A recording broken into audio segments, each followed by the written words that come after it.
you go. Can you hear me, Joe? Joe. Here. Testing. Laboratory. Joe. Testing. Check, check.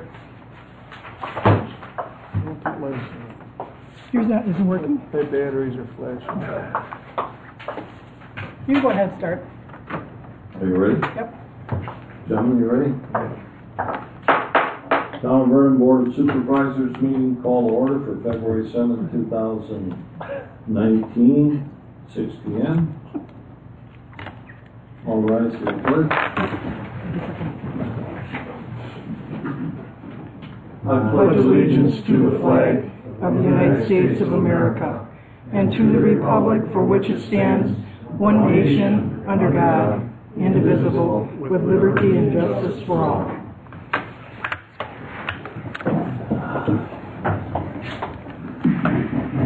Roll call, Madam Clerk.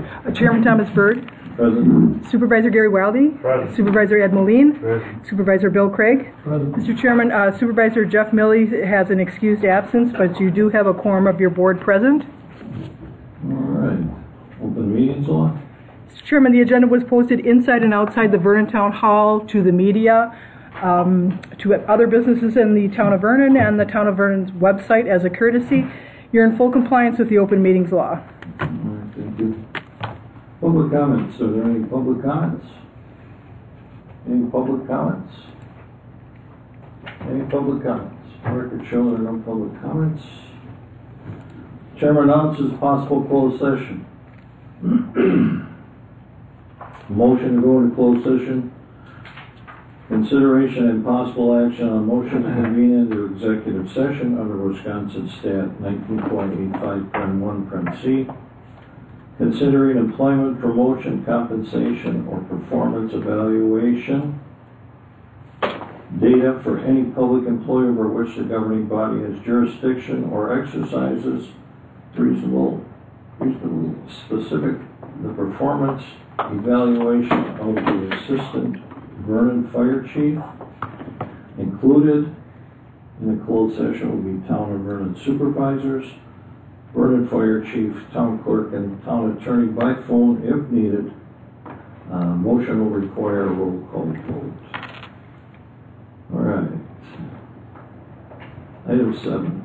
Miscellaneous matters. The following matters to be discussed and possible action taken unless otherwise noted. So the first one is Phase 2 update on the Wanego border agreement, Chairman. All right. I've been doing some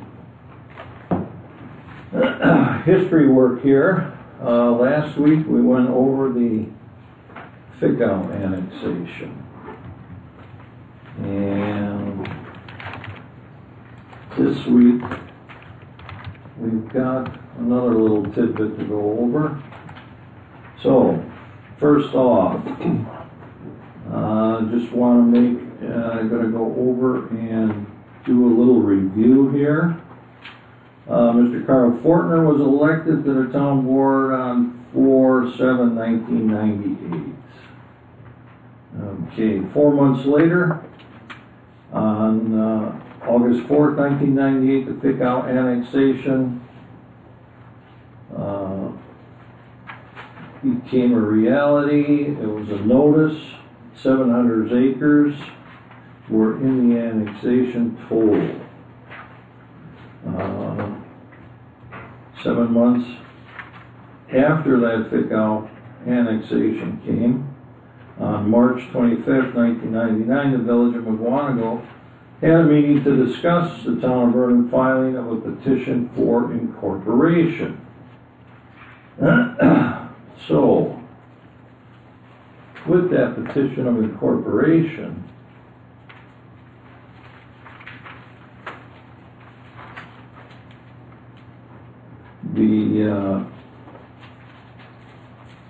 discuss the petition for incorporation. They wanted sections 17, 18, 19, 20, 29, and 30. It was 6 square miles And that petition, I'm going to read, had a court date of 4/2/99. So it was stated in the minutes last week that in public comments, Carl Fortner came up and said he stated he would like to correct the record regarding some of the statements made at the meeting. He stated that the FICO annexation, he was a supervisor, and he had no knowledge of the Village of McGuanago resolution that was done in '98. Well, that's the wrong date. It was done in '99, so we need a correction on that, Madam Clerk. When we get to the minutes, I'll bring that back up. But no knowledge, okay? That's pretty much a disclaimer that didn't know anything about it. Usually when something goes on in the court here with our supervisors, not everybody really knows about it, so if that was hidden from them, I can't help that. But all through the process here, I hope that the people that we talk about don't use that "I don't remember" or "I don't recall," because that's not right.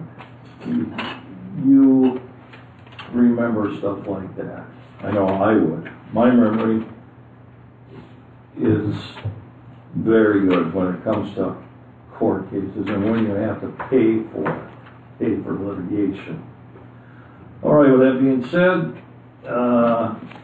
4/22/99, the hearing on the petition to incorporate the circuit court. Then on 10/10/2000, there was a consolidation meeting at Big Bend Elementary. Now, that was going on while the FICO annexation was going on.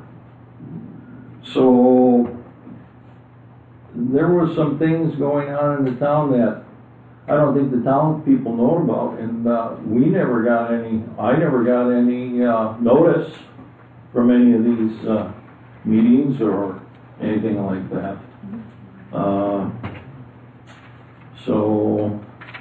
And then 10/23/2000, this is something that I found in the records.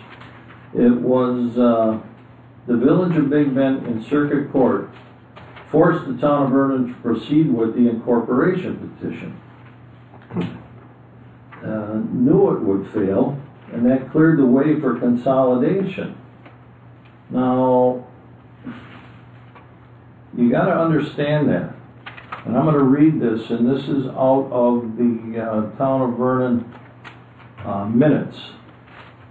It says, Village of Big Bend requests to have the court establish a date by which the Department of Administration prepares its findings and determine for the town of Vernon's incorporation petition. The minutes are, on October 23rd in Circuit Court, the Village of Big Bend forced the town of Vernon to proceed with their incorporation petition. The court gave the town until June 15, 2001 to present to present the documentation. The town cannot proceed with consolidation discussion with the Village of Big Bend because of the action the village took.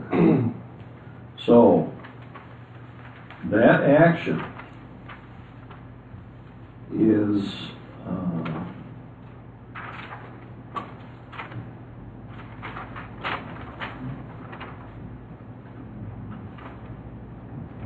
it forced the town, that's what they wanted to do, to force the town to incorporate. And that's what it did. Now, you have to understand that them forcing the town to do that, then this annexation, the FICO annexation, is still going on. I don't understand completely what was going on there, but the Fickow annexation was dismissed on 3/7/01/2001. And the Village of Big Bend Circuit Court, when they filed that in Forsyth, was 10/23. So that was still 4 months away. But there was something going on there about this consolidation. And I never knew that, till I looked back in the records. So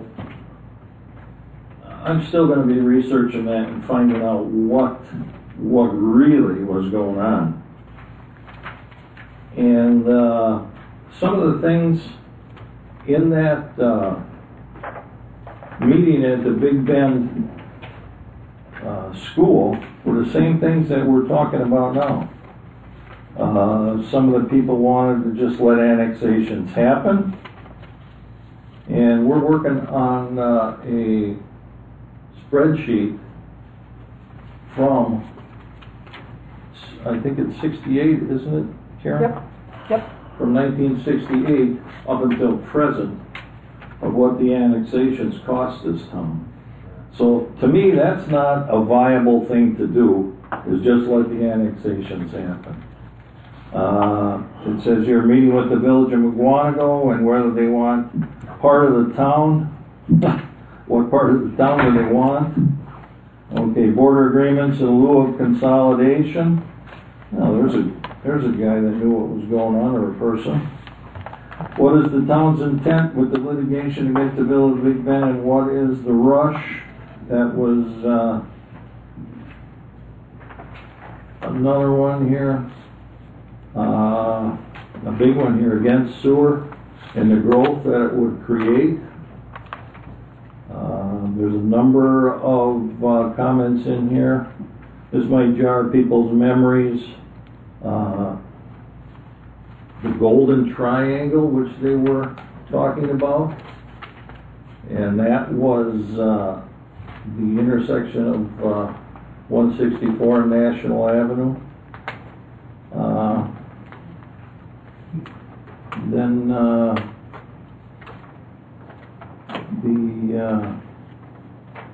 I'm going to read this little comment here. Sonnenberg indicated he spoke with a number of residents with the town board, and they're not all 100% in favor. So the same things we were talking about now, we're talking about and haven't done anything about it.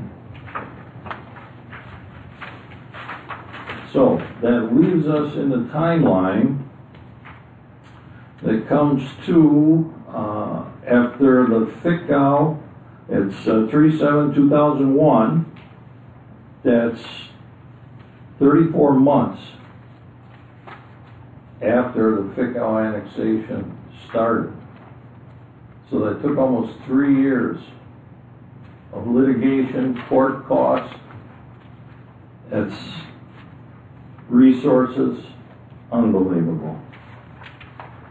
And then they started talks with the Village of McGuanago for a border agreement, 6/1/2001.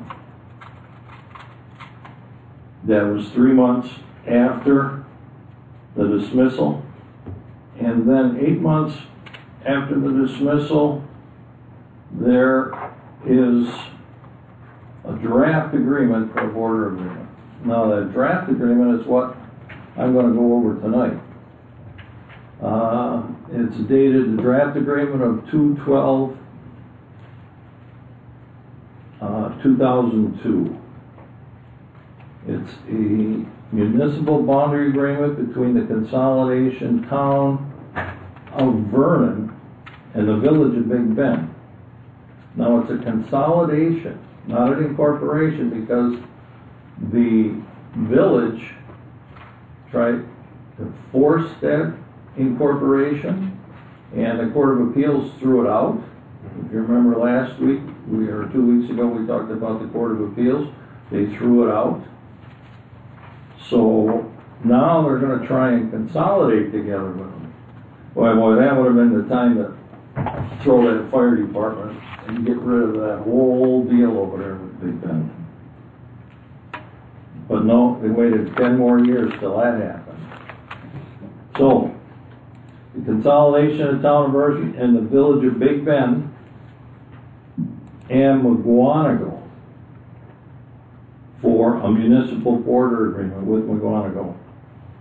It says, whereas the town of Vernon had petitioned for incorporation as a village, and the village of McGuanago has intervened in the process, and it says, whereas during the incorporation proceeding, the town of Vernon and village of Big Bend entered into negotiations which resulted in the incorporation proceeding being converted into a consolidation process. Now, I kind of remember something of that, but this states what they were trying to do, and it says, whereon upon the consolidated village would be amiable to the detachment of properties within its territory and the consideration of the boundary between the village and the consolidated village, and whereas the consolidated village is desirous of establishing ultimate exterior boundaries. Oh, that sounds like a good idea. That's what we did. And in the former town of Vernon, as to provide the adequate and logistic growth as between the consolidated village and village, so both parties may plan for their future municipal needs. In 2019, ours has that in there. It says, whereas the town of Vernon, the village of Big Bend shall compromise the consolidated village as desirous of establishing a common boundary line, and the village shall permit the consolidated village to properly plan for future needs. That's in ours. And it says, whereas Wisconsin statute provides in part as follows: any two municipalities whose boundaries are immediately adjacent at any point and who are parties in the action proceeding or appeal in court for the purpose of testifying of validity of a consolidation may enter into a written stipulation, compromise, and setting the litigation to determine the common boundary line between the two municipalities. So there is a law in the books that says if you look in a failed incorporation, if you're contiguous to the place, you can consolidate. But there's more court and more attorneys. And this is where you got to listen to this now, because it says, whereas in parts following to addition to this provision of any other statute specifically authorize cooperation between municipalities, unless those statutes specifically exclude action under this section, any municipality may contract with other municipalities for the receipt of furnishing of services. So I wonder what services the town of Vernon was looking for in the village of Big Bend. Hint? Any guesses, guys? Huh? Well, it states. It says, whereas in certain land known as, here's where they were giving away Hidden Lakes. Yeah. Hidden Lakes, which is located within the proposed village of McGuanago designated sanitary sewer area. Now that's the first time they talk about sewer. Yeah. And that's, they're proposing it. And it says, whereas known as Hidden Lake Sun may need sewer service in the foreseeable future. Well, this was 2002. It's 2019. I've been on the board since 2009.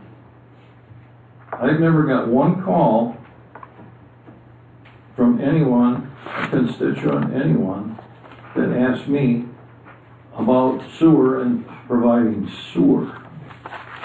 How about you supervisors, anything? No, as a matter of fact, they've been adamantly opposed to it. Yeah, but it's in this agreement. 17 years later, we still don't need sewer. And it says, whereas the village and consolidated villages are desirous to provide sewer service to the area known as Hidden Lake. So it says the consolidated village, well, you remember that's Town of Vernon and Village of Big Bend, want to provide sewer. Now why that, they wanted to do that? You talk to the people about that, and I haven't heard anybody that wanted that. Then it goes, common boundaries established. The village and the consolidated village agree that pursuant to the provisions set forth, this agreement shall concern and provide the ultimate transfer to the village of the territory within the southwest portion of the former town of Vernon, which shall herein be known as the boundary detachment area. And what they wanted, first of all, they wanted from Center Road west, period. Well, they got them down to 19, 20, these are sections 30, 31, 32, 33.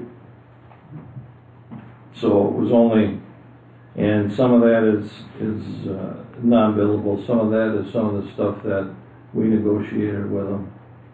And they wanted 6 sections, which is about 5.5 square miles. If you take into part right now, it's probably around 5 square miles because of what's been annexed already from the village of McGuanago. And our agreement only has 3 square miles in it. Okay, detachment territory. The consolidated village agrees that it will not directly or indirectly oppose any annexations, detachments, or attachments of property in the boundary detachment area, nor will it financially support any person, organization, or any other opposing such annexations or detachments that we have in ours. But there's no timeline here. Ours goes 10 years, 20 years, and 30 years. It says restrictions on development. As property owners within the boundary detachment area, which desires to develop their properties with the provision of sewer and water services from the village, shall petition the attachment and detach for the purpose of receiving services. And that is, the village is not obligated to provide them sewer and water. Ours is better than this. And that is the 4th time they talk about sewer and water in this agreement. The annexation territory outside the village boundary. The village and the consolidated agrees that any lands lying within the consolidated village, but outside the boundary detachment area. Now listen to this. Lying within the consolidated village, so that means the consolidated Big Bend Vernon, and that's the detachment area, shall not be annexed into the village unless such annexation is approved by the adoption of appropriate ordinances by both the village board and the consolidated village board. So that means that there's no referendum, there's no anything, that the 2 boards, the consolidated board, can give away and do whatever it wants. All they have to do is be and negotiate it with the village of McGuanago. They can move the boundary. We don't have anything like that. You can move the boundary in ours if both boards agree on it, but it's not going to happen. Then it's got court-approved municipal boundaries. That's the same in ours. Permanent boundaries is the same. Here's one here. The division of assets and liabilities. Parties agree for purpose of compliance with section 60.79 that the division of assets and liabilities regarding the land transfer pursuant to the agreement shall result in no assignment of additional costs or liabilities to either party. And then it says, therefore, neither the village nor the consolidated village shall be responsible to transfer any additional assets nor incur any additional liabilities other than is specifically set forth in this agreement. Well, there are no other in this agreement about monies. We get 2 years from a revenue from the village when something goes in, 10 years or 20 or 30. These, they weren't getting anything. So ours is better. Then it says, then again, provision of sewer.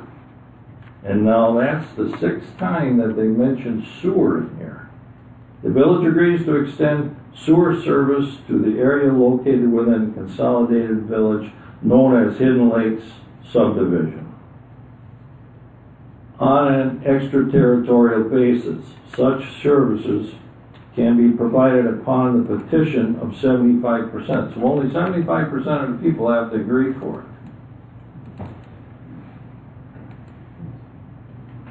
If that is what the town wants, it says, it should be okay with the village of McGuanago. And then they have in here, and I don't understand, it seems like it's a very high number for area to be sewered, however. It's right in the agreement here of the parcels to within the subdivision of the village. Well, I looked at what they were proposing for the mains and the water mains and where they were going to deadhead them. And deadhead them means they run the pipe out and stop it. Okay. They were going down National Avenue. And that's where they were going to deadhead it. So, with the provisions in there to move the boundaries and the sizing of the main, it doesn't take much for me to imagine where they were going to that. They were going to the Golden Triangle. And it says, services shall be provided pursuant to the intermunicipal agreement, treatment of wastewater between the village and the consolidated village. That's the 7th time they talk about sewer. This agreement shall be perpetual and shall be enforceable through the circuit courts. However, nothing herein shall prohibit the parties through mutual agreement from amending this agreement. Any amendment to the agreement shall be in writing and approved by each village board and shall be submitted to the circuit court. There's no referendum. There's no asking the people if they want it or not. They just do it. They just could do it.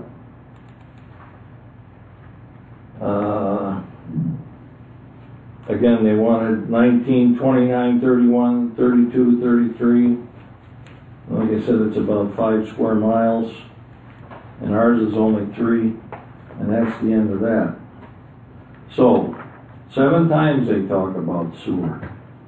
To me, that's not an agreement for a boundary agreement. Very little about a boundary. That's an agreement to put sewer in. So, that was, again, you had the Fickow annexation, and that was started in 98. In 2001 it was over. You had the border talks and border agreement in 2001. And in 2002, this draft agreement. Now, there is another agreement here. This agreement for the treatment of wastewater between the village of McGuanago and the consolidated village of Big Bend, Vernon.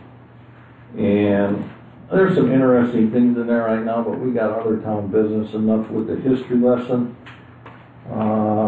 So, the only thing I wanted to bring out here is is we've got a lot of resources that we have utilized to find out that we didn't want those agreements. Now,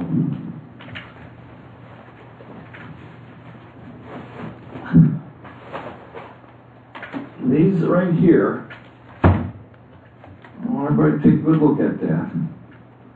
That's about 4.5 inches of paperwork for the submission to support the consolidation petition to the Village of Big Bend and Town of Vernon to serve, and two, these are maps for the incorporation of the town and for consolidation. So I looked back in the records of the town to find out what this cost taxpayers, and we don't go that far back.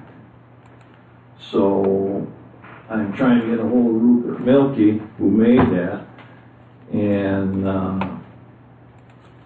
we'll find out. But my estimate would be that that might be a hard grand later. That nobody ever did anything, was a big fail. So you've got the FICO annexation. That was a big fail. We lost out on that for litigation. You had the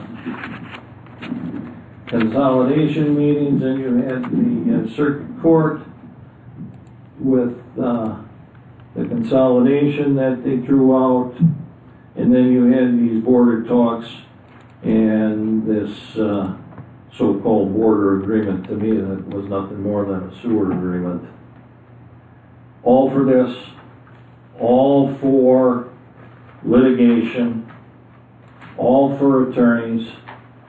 Who made out? Who made out on this, guys? The attorneys and the engineers. Town didn't make out. Town lost tax dollars. Never going to get that money back. It was just from 2001 all the way back to 98 was just unbelievable for what was going on in the town at that time. We've done nothing like that. You guys got any comments? I see you kind of speechless over there. When you put it together in a timeline, you can understand it. What a waste of time and money and resources. Just a waste, a total waste. Well, what I see it as is it was very close to the finalization of a sellout of Town of Vernon. Read these documents and these pages. First of all, this all happened right around the time when mound systems were very accepted. And I can put a mound system today right on the old one after I scrape up the ground, start over, put down my sand. If I've got, they call it A+4, 4 inches of good topsoil, sand it over, build my mound right on the old site. Hidden lakes, half, 3/4 acre lots. So for the sake of the scare put out there about sewer required in hidden lakes, we were almost sold down the crapper. And being in the business I am, including construction, I never heard a word about this. Not a word. Believe me, I would have been at every minute of every meeting because I had the background. This is pathetic. You read this stuff, it churns your stomach. Not to mention this so-called consolidated village, which is the town of Vernon and Big Bend, would have footed 100% of the infrastructure for the sewer treatment. All of it. And then at the end of that, McGuanago could come in and they would take it over after all the expenses are paid. Did those people at that time, Mr. Chair, even give a thought that there was the potential assessment for property was, even at that time in history? unbelievable.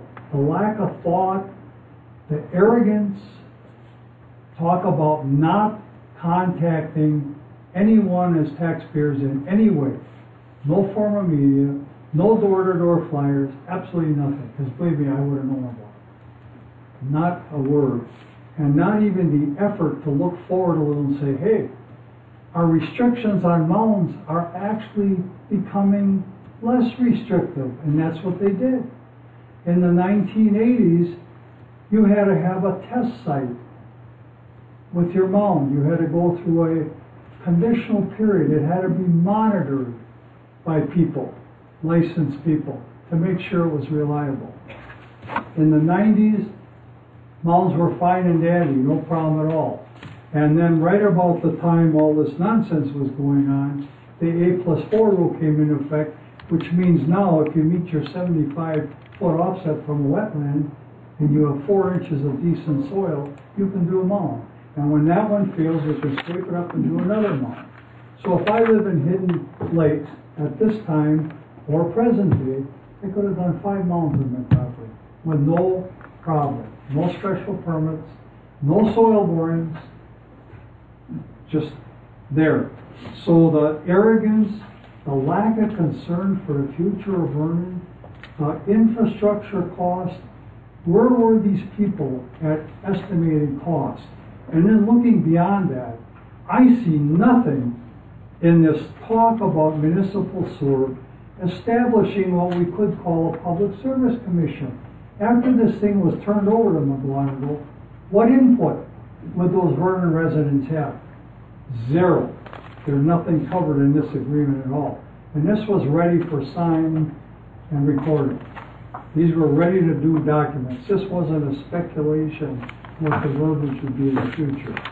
I think it's despicable what almost was taken out of the town of Vernon pockets, all under the guise of improving our life, helping Hidden Lakes out.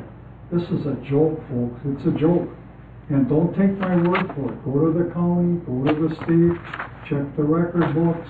I've been there, I know it. I've been through soil monitoring. I've seen mounds built. I've seen how they work. I've seen them replaced. We don't need sewer anywhere in the near future, in any part. So I don't know, to try to sell a bill of goods like that, not only sell it, but try to ram it through with no one's input as a taxpayer. You talk about being in the dark. We certainly were in the dark. So to me, it was almost a big sell-off. Fortunately, it didn't quite pan out. I'd just like to make another statement about that, about the sewer in the town. When Bill and I went to the village of McGonigal for the first meeting with them, and the board knows this, we talked about it because every time Bill and I would come back, we'd come back and report to the board. We have an ordinance, that's what it says, that's what we did. The first thing Bill and I went there, it was cordial, this and that, and they started giving us the sewer commercial. And about a minute into that, I said, stop, please. If that's what you want, if that's what you want to give us, the talks are over right here, we're walking out, because we don't need it, we don't want it, and we don't want your water. It's too costly for the town of Vernon. I called up some of the developers that I know and some of the sewer installers that I know. It's anywhere, depending on what type of force mains you have, what type of lift stations you have, what kind of pumpage and mains, and how far you gotta pump. But it can run anywhere from $75 a foot to $250 a foot to put the main in the road. Now, let's just take that $150 a foot, okay? Anybody in the town, just figure your frontage. And if you're on a corner, figure both ways. Now, after the main's in, you've got your lateral hookup. you've got from the street to your house, which is probably 15,000 plus. Then that just gets you to the wall. Now you gotta dig up your basement, whatever you got in your basement, and come up by where you go out to your septic system. So, you've got that cost. So, the people of the town of Vernon can't afford sewer. What this agreement was nothing more to get sewer to the village of Big Bend. And these people that put that petition out know that. And they know that it will be never for the village of McGuanago to bring sewer down National Avenue if this border agreement goes in. Because they'll never be able to come down National Avenue. It just will not happen. And it will not happen in the town of Vernon if this border agreement goes through. So if you people want sewer, vote against the border agreement and you'll get it. Sooner or later, you'll get some shyster in there and you'll get it. Just remember I said that.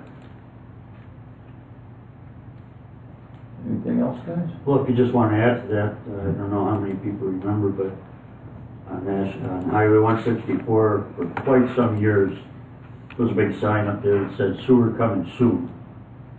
Well, that was really advertised heavily by Big Bend because they wanted the business in there to be all provided by sewer. There were promises made to some of the development down there that sewer would be in at a given time. They wouldn't have to worry about it. There was some issues with construction of one of the roads over again, and somebody losing their septic and having to put it back in.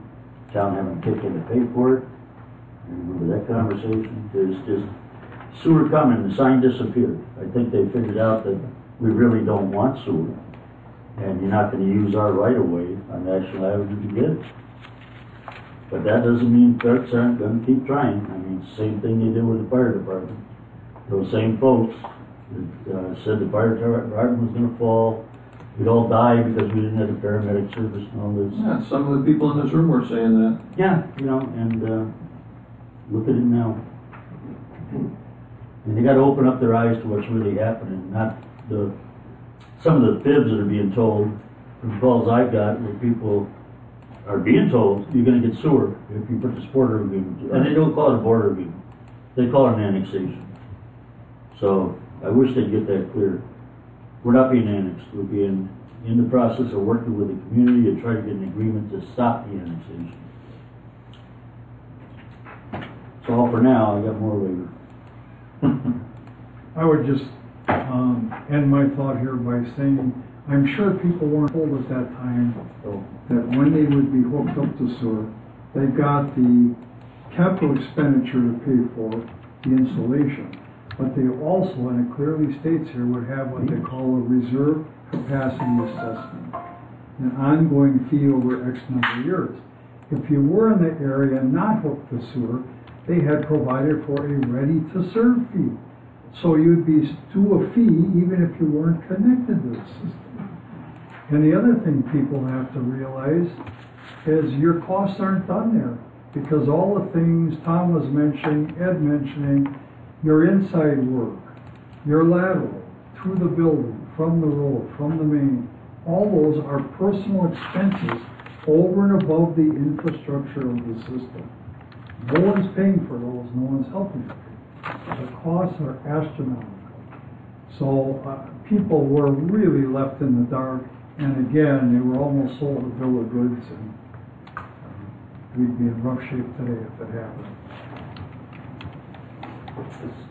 One thought, Tom. This agreement that we have in front of us tonight was never presented to the board.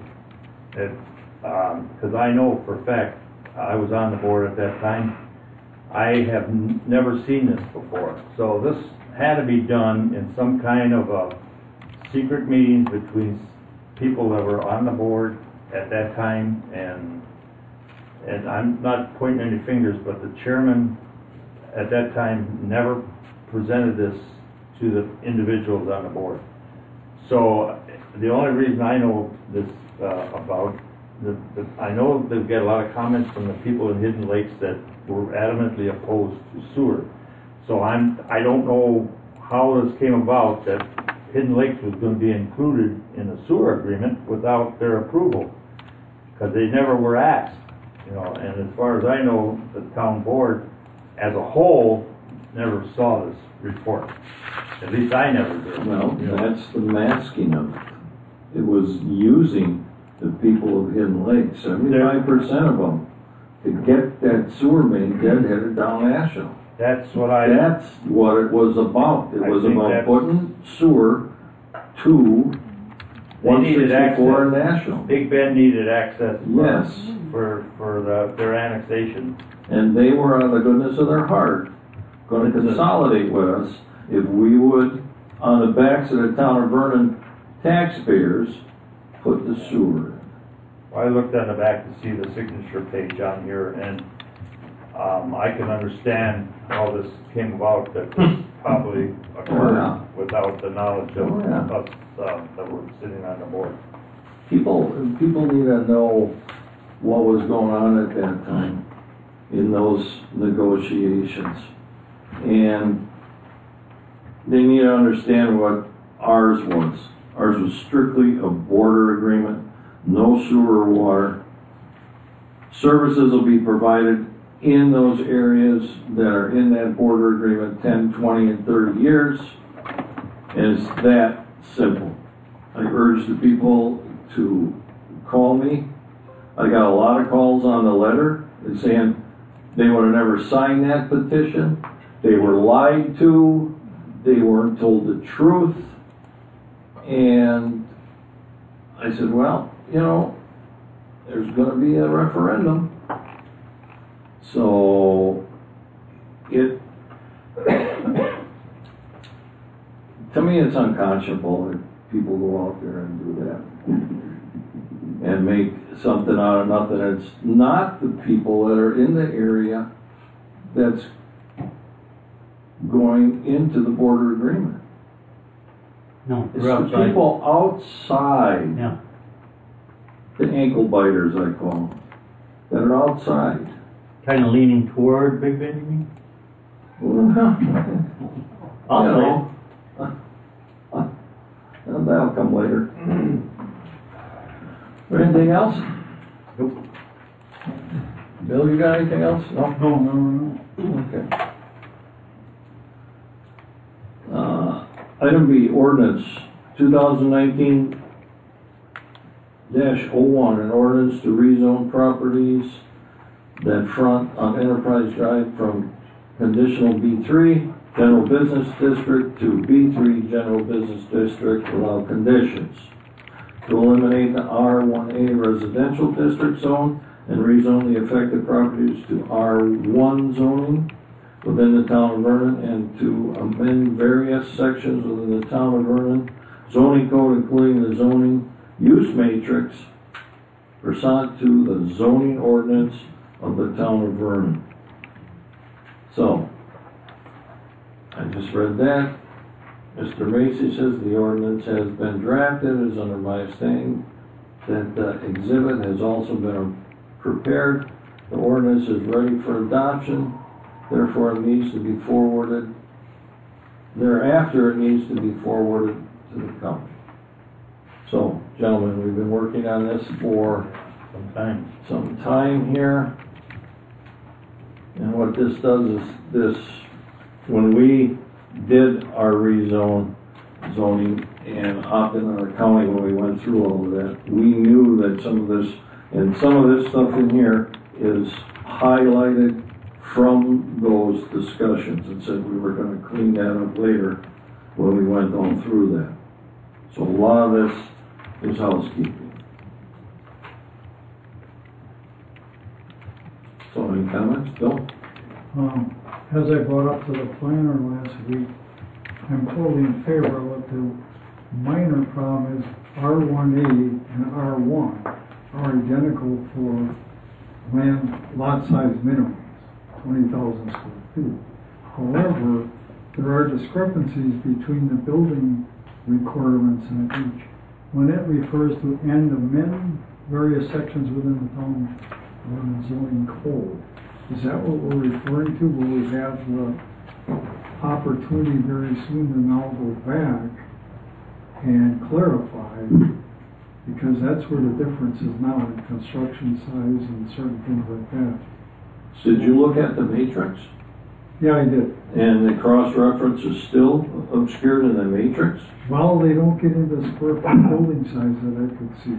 Okay. Minimum building size, attached garage, detached garage, that stuff was all missed. Well, if we make a motion to approve, do you wanna make it with your conditions on it? I'm for that, if that's what you want in there. Unless that clause, like it says, when has to go back to public hearing. You can't various do that. sections within the town. You have to go back to public, you can't Well, make if we gotta go changes. back to the public hearing, well, then that's, It how long does that says take?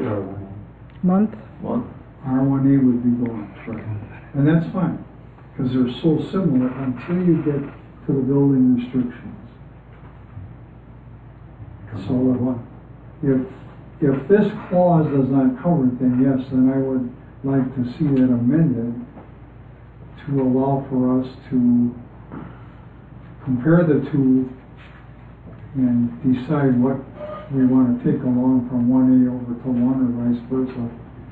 Get rid of something in one, increase it or whatever.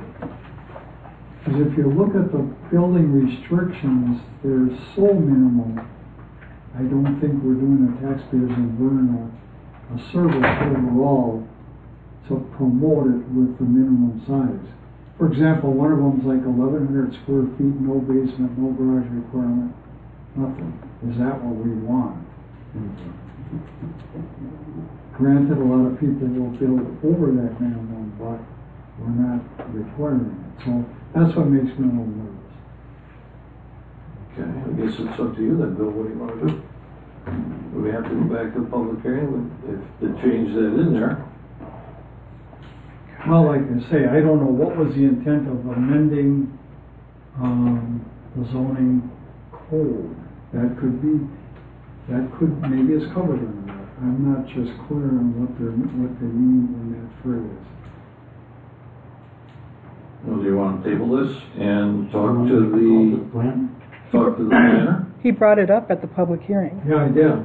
And it was agreed upon at the public hearing that when we do the next round of codifications to the code, we would revisit that specific issue.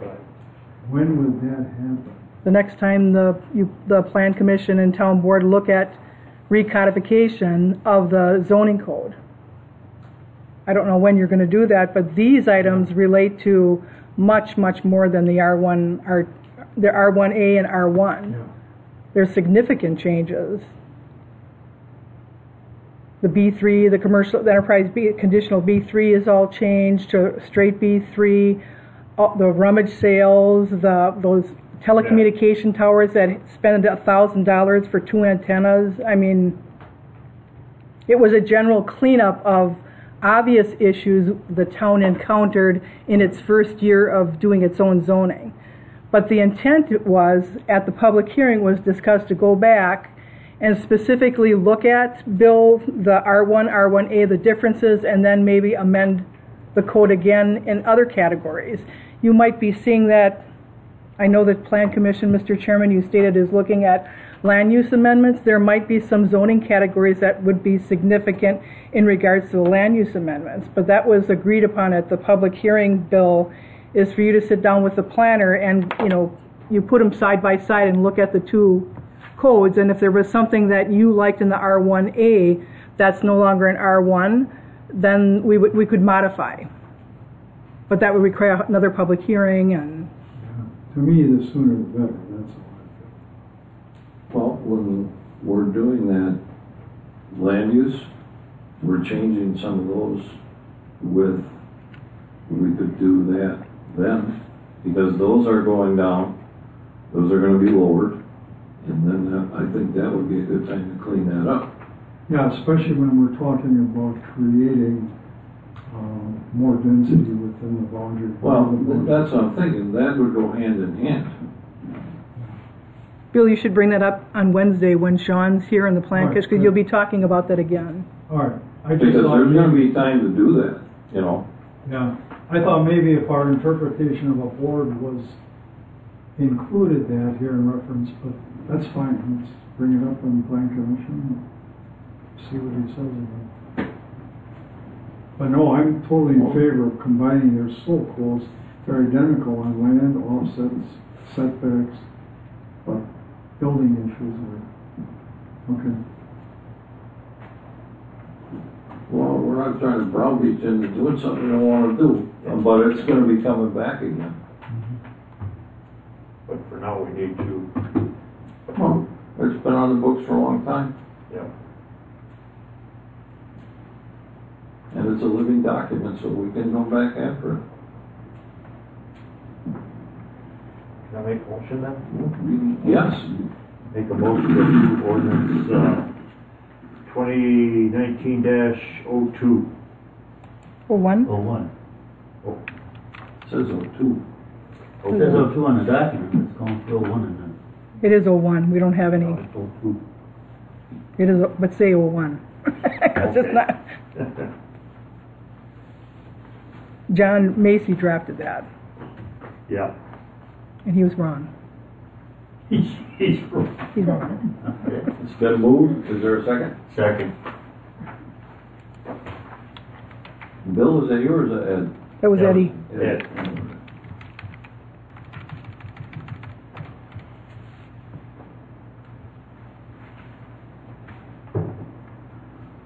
Any more discussion? Bill, you're okay with that? Yeah, that's fine. Okay. All those in favor? Aye. Opposed? Ayes have it.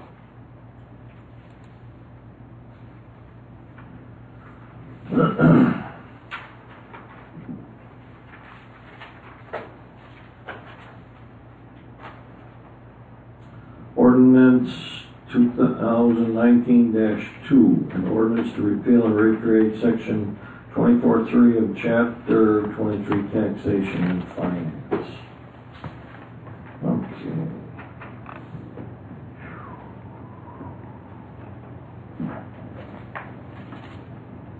So, we got this before you, and along with that, I've been giving this some thought. You know, the reason we were putting that letter together and the reason we were doing this is that we wanted to tell Big Bend what we were gonna do, but during the staff meeting, I agree with Macy, they're gonna crinkle it up and throw it in the receptacle, Yeah. that letter, they're gonna laugh at it. So that doesn't really do us any good. What really the problem here is we need to notify the attorneys and have it in our ordinance that we want them to go after the cost of these litigations. Because those are the guys, the attorneys are the guys that negotiate the deal. So I think we should have that so the attorneys know that they have to do that. And they put that in the agreement, and then the judge determines whether he's gonna allow it or not. Judge can throw it out still.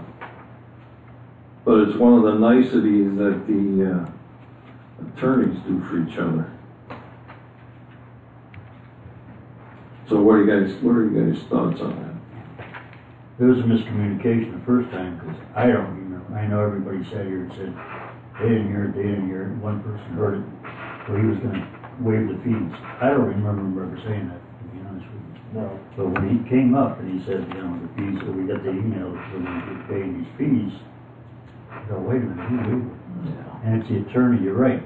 We gotta tell the attorney. It doesn't matter what Big Ben does, Yeah, or anybody else. We need to make sure the attorneys are on board with our line of thinking, and this does it, I think. mhm. It says, hey, we have an ordinance, you should have read our ordinance. So, what are you saying, that this should go to ordinance, or this should? I don't think it needs to go to ordinance, I think you've got an ordinance right here, Right, right. item 4. And you're okay with the verbiage there? The verbiage to me is clear as a bell. It does give the board an opportunity to change their mind on it if they want. If they see excessive legal fees coming down the road, you're not gonna spend $50,000 to save two. No. But those kind of things you talk about in session, you make up your mind, at least it gives you the opportunity to take the vote. I like that.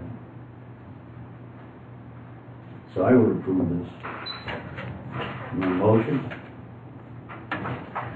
Gary? Yeah, that's fine. I agree 100%. Bill? Something we've been shooting for.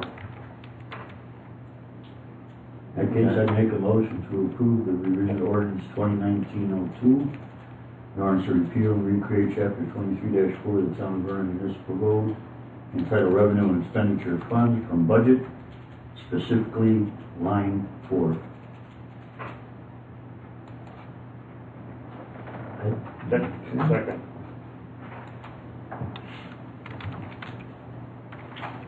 Any more discussion? All those in favor? Aye. Opposed? Ayes have it.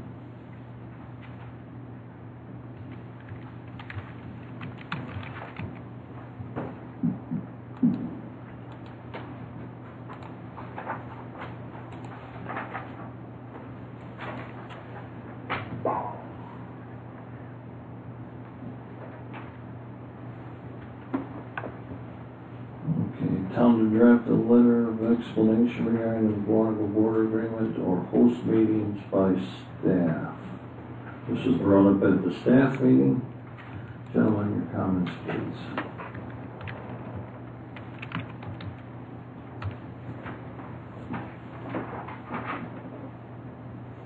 Any comments? I kind of like the letter we borrowed from Amy. What's that? Isn't that the shoreline zone? Am I in the right name? No, We're on Not item, yet? D. item B. D. Town board to draft a letter. Yeah.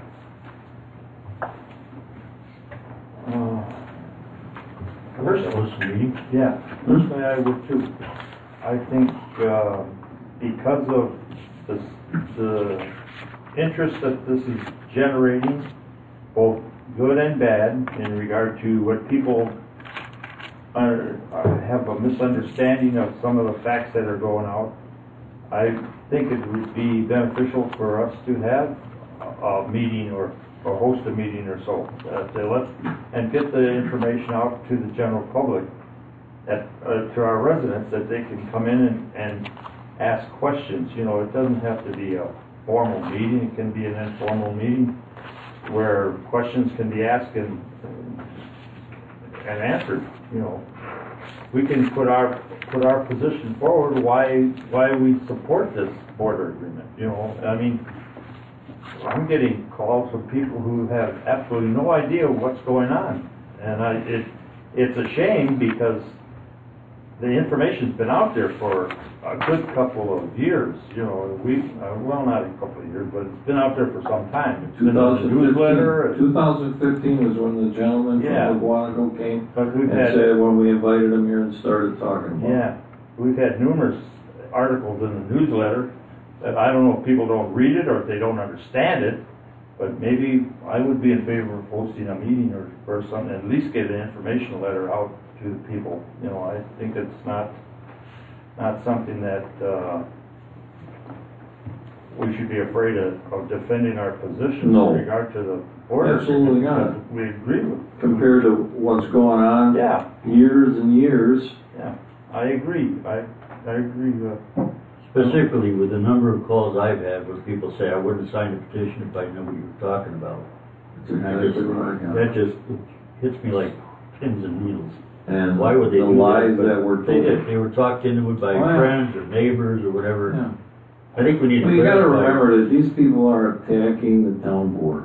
Yeah. We're town board members, we have to defend the town and ourselves. So I think we gotta separate fact from fiction here. Well, That's what exactly. the flyer does, and some general meetings. Exactly. We need to do it, because be proactive to what they're producing, garbage. We gotta clean it up. Bill? Yeah, I think, I think we should have more than one meeting, maybe two meetings. Yeah. So if someone can make one, have another. I remember with the fire department fiasco, boy, I don't remember, each of us kind of took a date and a time. I'm glad some people came, but for all the screaming I heard, very few people showed up at the meeting. And every word explained the whole thing. So, yeah, I think at least two meetings. And That's why I think meeting's good, but the flyers are important. You know, we have maps and things that we can show, you know, specifically what's going to happen and how it's going to come about, you know, and in regard to how it's going to affect each and every resident in the town of Vernon. You know, I heard a comment said that somebody in Heather Ridge said that I'm going to be taken into McGuanaco. Yeah. And I said, I got her told. absolutely not. You know, that's I heard that they were giving up $100,000. yeah. I mean, there's so much misinformation. It's not Oh, that yeah. I don't know if it's intentional or it just. But when some information goes from mouth to mouth or word to word, it changes as it goes from individual to individual. So It's the old party game. yeah, Funny people in a row. I think it's best that. Well, a lie travels faster than the truth. Yeah, and we need to talk, you know, get out in front of it so that people understand, you know, we're not doing this for any specific reason other than to protect the interests of the town of Vernon so that 100 years from now, there's still going to be a town of Vernon. Exactly, and We you can have a know, long range plan, we'll have a long you range plan. hear people, they don't like it, they don't like it, they don't like it. They never bring forward a plan. They never have the guts to stand up and say, this is what we need to do. They always tell you, you shouldn't do this, you shouldn't do that, you shouldn't do this, you shouldn't do that. They never tell us what we should do. Well, all the Or what complaints, their you ask thoughts each one are. of them, what's your solution? I have Yeah, to- what's their solution? What's their solution? Our solution works. I just want to have it explained. You know, Well, when do you wanna do it? I'm for it. Let's start with a letter, a flyer, To each and every resident. every one. And when do we wanna get Clear it up, this? maybe it'll stop some of the phone calls. When do we will get, well, I don't mind the phone calls, it gives me a one-on-one to talk to the people. Yeah, it's just hard to persuade some of them that we're right and they're wrong. We know what the plan is, we have the documents, we can share them, we can show them. Well, the people have to take the time to read. They don't. I haven't talked to one person that's read the contract or looked at our website. Not one. Oh, I have. I haven't. They call and they ask, how do I get The there? number I'd like to talk to. No, they call up complain. They have no idea what they complain. So who wants to work on the letter? Be happy to help. Bill? Sure. Bill and Ed? We don't need more than two, do we? I wrote my letter in the newsletter. Yeah. So, That was pretty self-explanatory in that alone. yeah. Put a little timeline together with the history behind it and why it was done. And set when it was done. up some dates and Yeah. we will be having a public information. Well, let's get the letter out first, and in there, I think we should say when the public, We can pick dates for a public hearing too. Any Inform- questions beyond this, come and see us at. okay? Informational meetings, not hearing, a public Yeah, hearing. information. Not Sunday? And not on Tuesday. Well, what's Tuesday? No. Hamlin Day, knock it off. What? That's when Ed goes to support the Indians. Oh, They haven't been fed properly this year. so, times? Huh? What times? Why don't we get the letter and then we'll. Well, I'm just saying here, what, do you wanna do them at night, or do you wanna do them? Oh, I think at night people need to get home from work, have time to eat. Well, the older people don't like to go out at night. Could do them both. We can have two times. Older You people can have one during the day if you want, you know. Have one on a weekend. I don't care. I'll come in. I'm not adverse to that. Well, that's what I was thinking Yeah. too, maybe on a Saturday, Yeah. Yeah, Saturday afternoon, Saturday. that's Fine, fine. you know, I 11 like to to do things 2 or Saturday 3 morning. or something like that. In the afternoon, it breaks a day up. Yep. Yeah. Well, you guys talk it over, those are my thoughts. Okay. Anytime. Yeah. Good. All right, so, when do you wanna have, Get the letter out draft? soon as possible. You know, Yeah. do you wanna have us take a look at it? Can you have a draft ready by, Next meeting? well, it's Yeah, 2 weeks? sure. Yeah, we got all the documents. Yeah. That's 2 weeks. That should be fine. We can both wrote something out and join Okay. next meeting?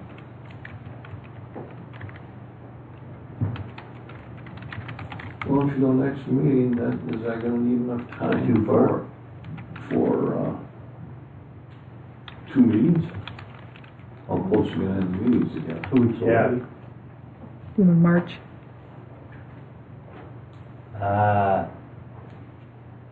I'm probably gonna be gone from February 17th for 5 to 7 days. It's okay. So that I get, Well, if the board's approving the letter on the 17th, yeah, it's going to take time to have it printed and folded. That's And what I'm thinking. Can we get that letter by next week? Then we can Yeah. have a quick meeting Sure. and next come in. Friday is what? Well, we have a plan commission meeting next Wednesday. Next Wednesday, we have a plan commission. Do you think you can get it done by plan commission? Yeah.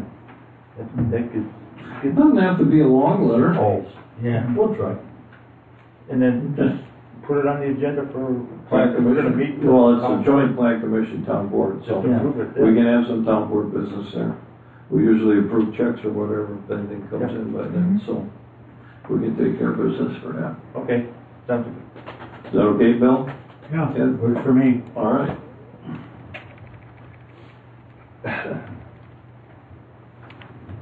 So that would be the 13th. 13th. Thank you.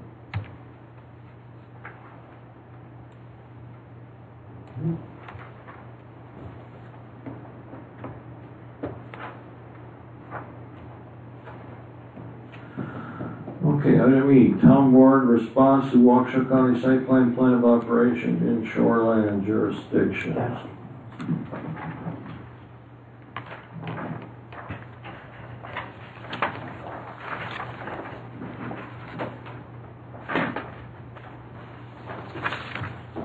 So, Now to learn. yeah, this is the letter from me, Ms. Burrows, yes. So what they're talking about is professional staff reviews, interim period reviews, and the purpose of the town plan commission and staff, and county staff reviews. I'm trying not to break customers in the process. Yeah. So what do you guys want to do with that? According to John's comments, he said, It might be Butte. yeah, No, it's not. it's Je- not. He's wrong. The attorney's wrong. It's wrong. Well, we found out today. It's not. Attorney's wrong? If you read the shoreline zoning Yeah. changes, it gives the towns the option. So what Amy's asking you is, do you want to relinquish this to your planner, or do you want to bring site plan of operations like you do in Vernon to your plan commission and town board? That's what Genesee's doing. They're not giving it to even though Jeff Herman used to work for the county, they're not giving it to their planner. They want to see They're him. not giving it away to the planner. This would be like Anthony Scafidi. Yeah, Oh, yeah. I don't want to give it to them. Nope, I'd like them to see it. I'd like the plan commission to still be able to see it. should stay with us. Or do. Yep. So, Can we make that motion? Yeah, and I can draft something to Amy if that's what the board directs me to Amy do. Burrows indicating our plan to stay within the plan commission? You'd like it to come just like all Vernon's, Like has been in the past. okay. Was that your motion, Gary? is that your motion, Gary? Yeah. I'll second.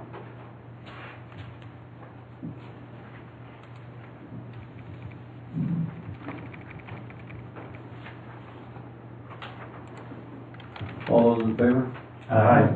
Opposed? Ayes have it. Item F, town board to set up amount for pending dog bite citation.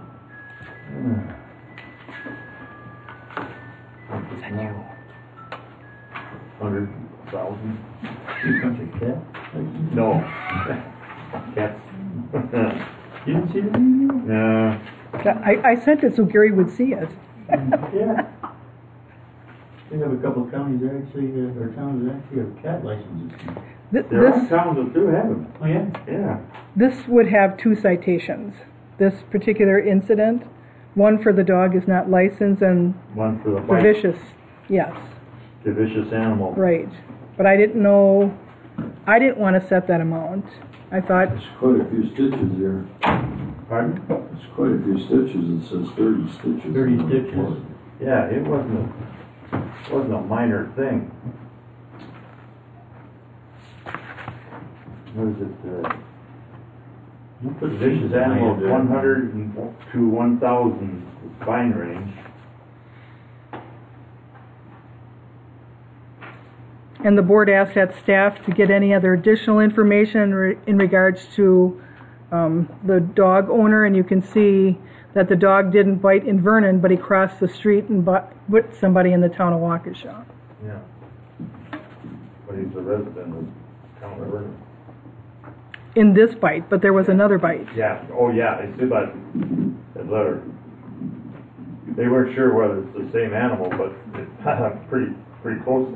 And just so you know, whatever your baseline amount for this citation, there's additional fees that go on, and the attorney will have to be present. Yeah.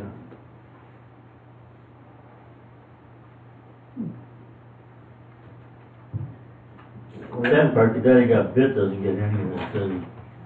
No, that's a civil issue. We're just handling the municipal citation. What do you think about $300? Yeah. Minimum? Say 350, but I thought 4. It's way up 4. If that's your baseline, it'll be much more substantial Right, than because legal 300. fees and all that, the right down there, fees Yeah. plus fees, costs and assessments are all added to it, right? No, not the legal fees we pay for the legal fees. So we want to cover those. How do we know what they are? We don't. Once it goes to Waukesha, county gets there's a small stipends we get on some of the citations, but you know, do we set a precedent by this as far as future episodes? well, this is a normal citation is the $100. I mean, I don't know how you feel, but when someone is cited with not having a dog license, they get the $100 fee, but by the time all the other fees, it's almost $300 for that $100 fee. The question is do you want the $100 fee for non-licensing and the $300 with the bite, or how do you want me to cite that? Or You said they normally go 300 inclusive, right? no, if you set a $100 fine, by the time all the other costs, it's close to $300 for that $100 fine. But court costs and stuff like that and everything. Yep. Yeah. 350. Oh, Yeah, I would say. Well, 350. $350 on the bite and $100 on the bite and 100 on the license. okay. yeah. Everybody agree? Yep. Change up. The motion, I make a motion to use 350 on the vicious animal and 100 on the non-licensed animal. I'll second. Any more discussion? All those in favor? Aye. Opposed? Ayes have it.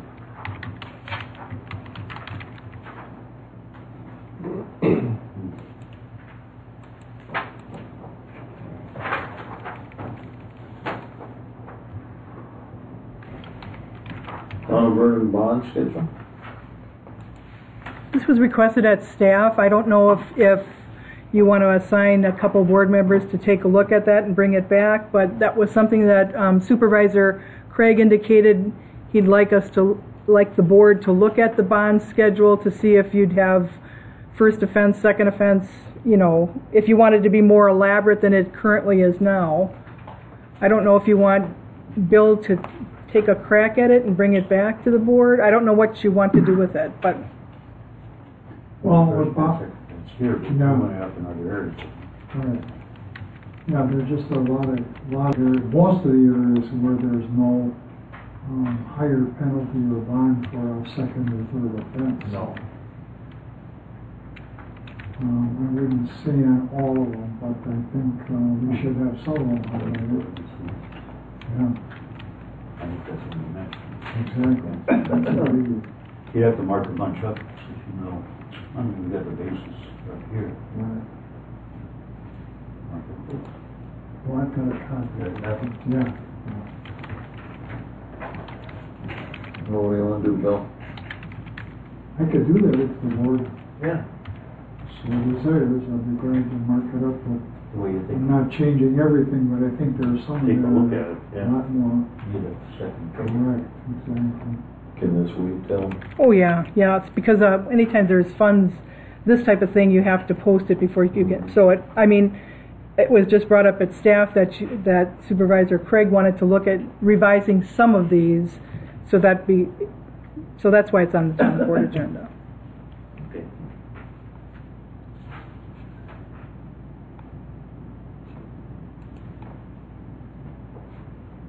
Does anybody wanna make a motion for Bill to do that? So moved to ask Bill to make modifications as he fit and back to work. I'll second it. All those in favor? Aye. Opposed? Ayes have it.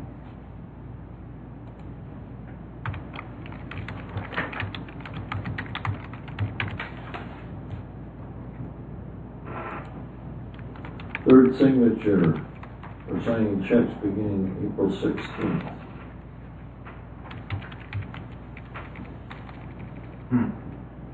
What are your thoughts? Be a board member. I'm okay with another board member signing checks. Who's got good handwriting? Ooh, make a stamp, right? I don't think you can use a stamp. Do you wanna, well, let's put it this way. I don't wanna say senior, the one that has the most tenure on the board, meaning been on the board the longest. Yeah. Well, if You they know, if want you've been on for 4 years or 6 years or, by seniority, you know, if they want it. I mean, that's the way I think Go right it down should the be middle. written in the ordinance that for tenure, the one with the longest tenure gets the job. No problem. Nope. You're looking at it with one of the That's fine. So you want I'll to, make that motion. I'll I'll second say. it. you have to amend the ordinance. Have to amend the ordinance? Yeah, so you would direct either the attorney or the clerk to draft an amendment to the ordinance for you to look at. Should we be looking at that old document you gave us, the two different versions before we amend the ordinance? You gave suggestion sheets on the combined positions. That's what I asked you to print out. Your lists of, these are the things you need to know. I think Howard advised some, and you put together the rest. For the cash, yeah. Cash and the handling and.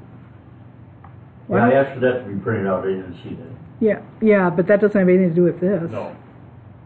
Well, signing checks is part of the procedure they're gonna change, isn't it? Yeah, and all that is all I gave you is what's actually in your financial statements. It's the narratives too, because I wanted you to see what your auditor picks up on what's actually happening here. But what I'm stating is the ordinance that you just passed to add the language of clarification in regards to annexation fees, that Right. same ordinance is the one that you would utilize to put that provision into the senior member of the board. Okay. I could draft it, Mr. Chairman, and bring it back, or if you want one of the board members to draft it. I'll make that motion, let the clerk draft it up. And then we'll bring it back. Is there a second? Second.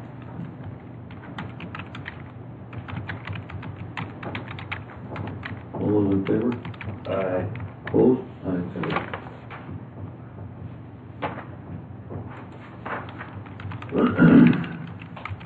whereas town chairman assigned a diversified pre-tax healthcare savings plan. Madam Clerk, can you explain that? This is something that means an awful lot to the employees that have HSA accounts. They would be able to utilize those on a tax-free basis. Since the town of Vernon is not in any IRS-approved premium-only plan, that is something that's required by law that has to be done. And diversified out of the 4 different payroll services that I looked at had the best price in regards to implementing that plan.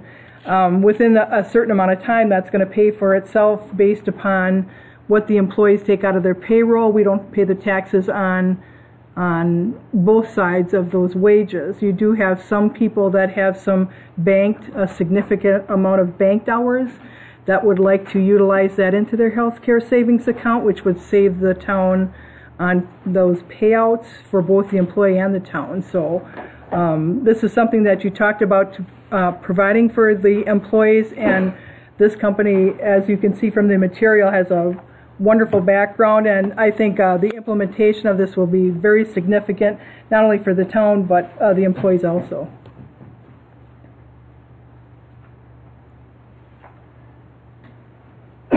This in effect saves the employee some tax money And the employer. and us, according to that last sheet here. Free tax money. It could, yeah. And depending on the amount that the employee takes out of their paycheck. Do they have a limitation on how much they can take out? Yes. And it's up to them to monitor that. That's in the agreement, the employee does. It depends well, they're all family members, but yes. Karen, I didn't look at this that much depth, but does this plan allow them to carry over whatever's in that expense account? Yeah, this isn't a flex benefit.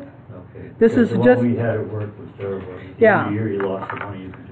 That's something I could look at a later time for the board, because sometimes if you have small children in daycare, that's a whole separate issue. But this issue is more prevalent because we do have a high deductible health premium for our employees.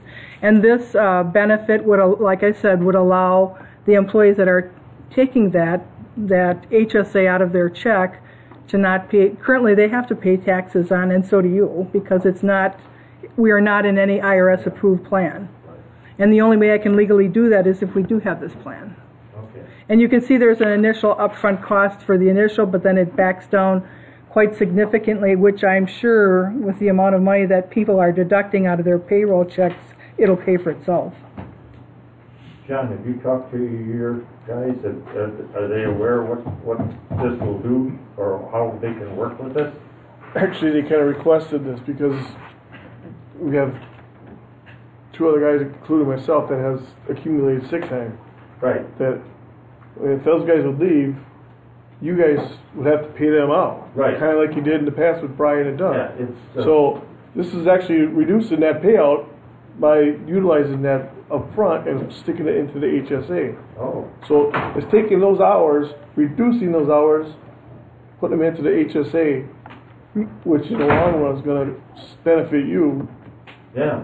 I know. And then on a biweekly basis, for the people that don't have those banked hours, they can utilize this for their paycheck, their biweekly paycheck. Yeah. Right. Yeah, it's not only just to take that sick time, but like she said, Right. It's also The fees, Karen, it says $375. Does that include everybody then that's involved in this? That's just the setup fee for doing the program, and then 150 subsequent years after. Right. That. What it's doing is making the town of Vernon in compliance to the IRS to have a premium plan only that's established within the IRS code. Okay. There's a flat fee, not an individual. No, it's a flat fee. And like I said, this I know.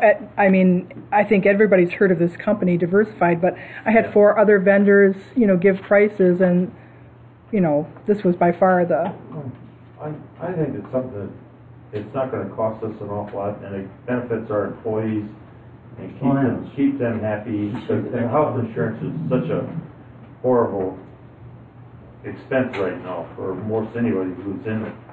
I have a health savings plan through my wife, and Boy, that is a big benefit, you know, because her money rolls over at the end of the year.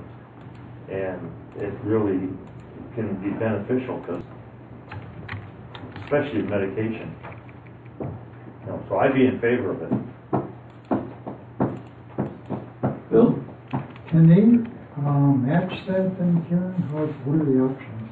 Can the employee match that amount? No, this is for whatever the employee indicates that they want to put in a healthcare. They have to give me the permission to either take it out of their paycheck, or if they're taking bank hours, I have to have something in writing that gives me the right to take that out of their paycheck and put it into their accounts. So that's how that's done. It's done on, and you approve those every when you see those ACH transactions. And that fluctuates. That's what we did with the $1,300 myself, so I was. Yeah, that was not tax free because we weren't in a plan. Anything you would give them beyond then would be So it's kind of the goal, we just missed the target. right. Yeah. Okay. I have no problem with And you got to authorize the chairman to sign the contract. that. I'll make a motion to authorize the chairman to sign the HSA plan. Is that sufficient, or?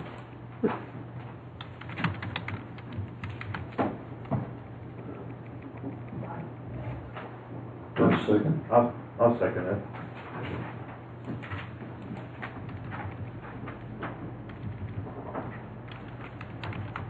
Any more discussion? All those in favor? Aye. Opposed?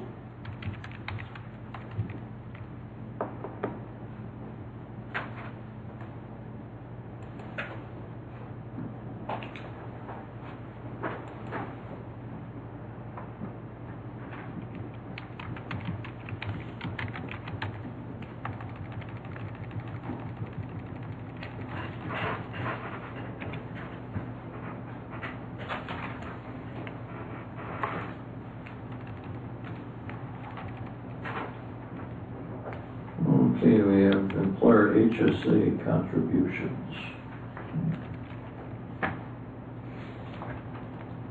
This was put on the agenda because there were a few members of the board that were surprised that there was no contribution made this year. So we put it on the agenda so you could talk about it.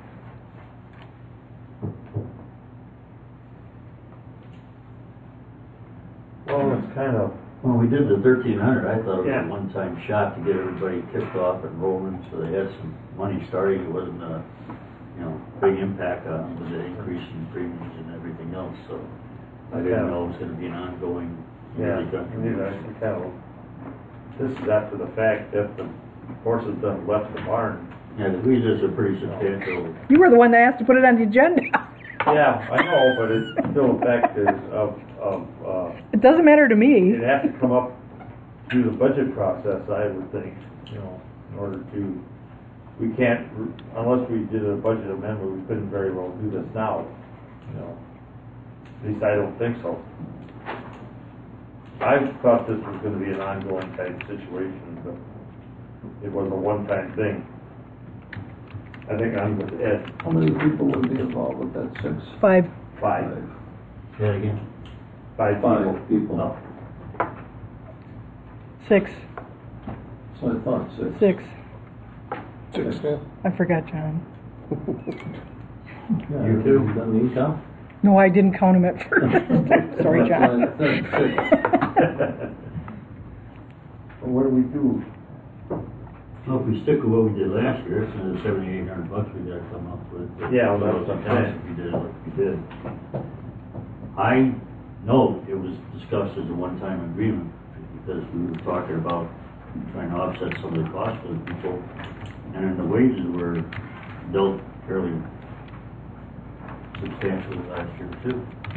It's good, but there's only so many, I don't know. Can we at least put it on the agenda when we get to budget hearings and talk about it at that time again? I know we're already 2 months into the year already. I would like to at least, so that we have an opportunity to talk about it when we talk about money again in the budget. Bill? That'll give us a measure of who's putting what into their accounts and Yeah. bills, so, if they're only putting nothing in, I'm not gonna put much either. I'd like to see what they're contributing, to help themselves Bill? out. Yeah, I would agree. Okay. Madam Clerk, can make a note of Yep. that for, Budget time. in September, we start talking about that. Yep. And Ed, just so you know, you see that on the ACH every month. It doesn't tell by individual, but you see every month, what is put in HSA Into their accounts. accounts. Mhm. I may sit with you and see where that comes out. Okay. I don't know, I've looked specifically for that, but Okay.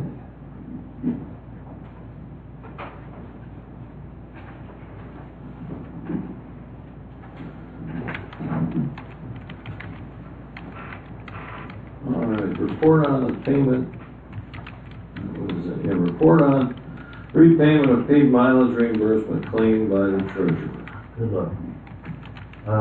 I assume several people have seen the article that came out in the Waukesha Freeman. It was quite accurate, with one exception.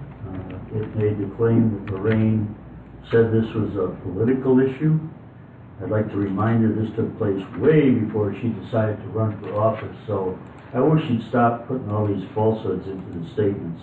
It was not a political issue, it took place before that. It's gone back since your beginning of 2010. I think it's time to just face the fact that you either owe some money or you're gonna rob the town of some cash. And that's the long and short of it, period. We're waiting on the police report to see who they're coming through. And nothing has transpired since then, I'm aware of, other than an article. Gary, Bill? Nope. I'm gonna give my comments till after we get the police report, see what happens on that. Yep. Okay. Vernon Fire Department application.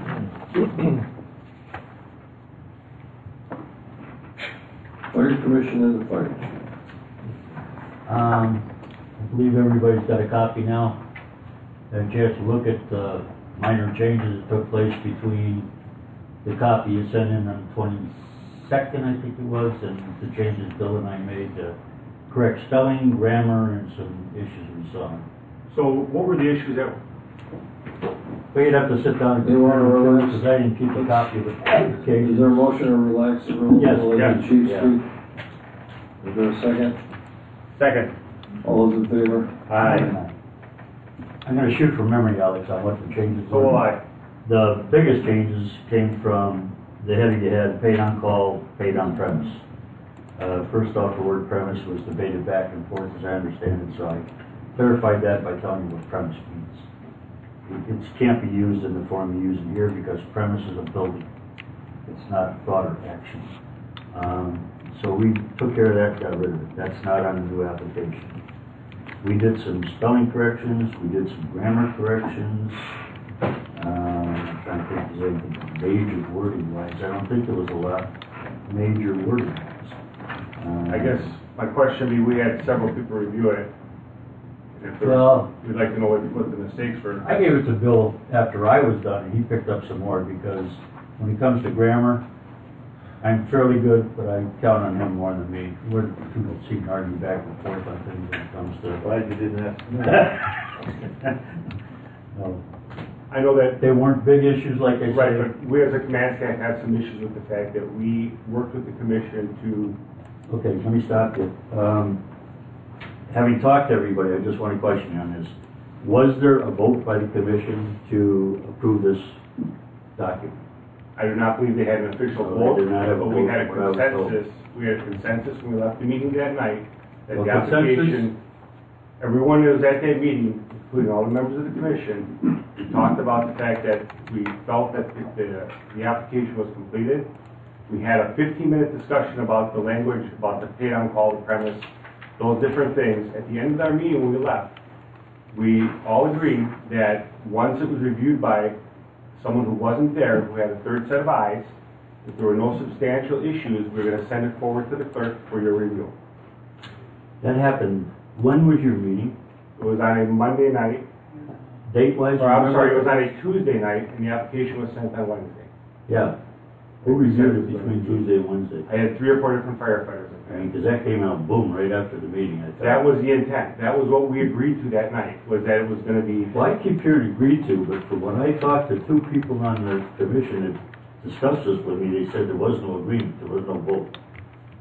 well, So there was no yes, I don't- consensus, put it that No, way. there was a verbal consensus of all the members there, and I You got 2 of them here specifically- tonight. I don't wanna That's start an not argument, right. but I specifically asked, are we all good with this as it is, if there's no substantial grammatical errors, issues, anything like that, and everyone there said yes. That's why I did what I did. So, it kind of flies against what we were trying to cooperate on, and to have, I don't want to say end round, but. I'm not end round. No, I'm not saying. I was you, asked to look but at this This because there was application no was, consensus. this application, if you look at the original we submitted, Yeah. the title was for paid on-call firefighter, correct? It says paid on call / paid on premise. Right. And premise is wrong. Okay, so. So if you haven't that's fine. reviewed, first off, that That's never fine, got but corrected. this I was told that application was does brought not up. identify that as a paid on-call member. I was told that spelling and wording was brought up several times and nobody corrected it. I just went to the dictionary and said, there, it's fixed. It can't be premise as the word you have, put an S on the end. It's fixed. But then I was told, it's not paid on call. It's paid on stipend.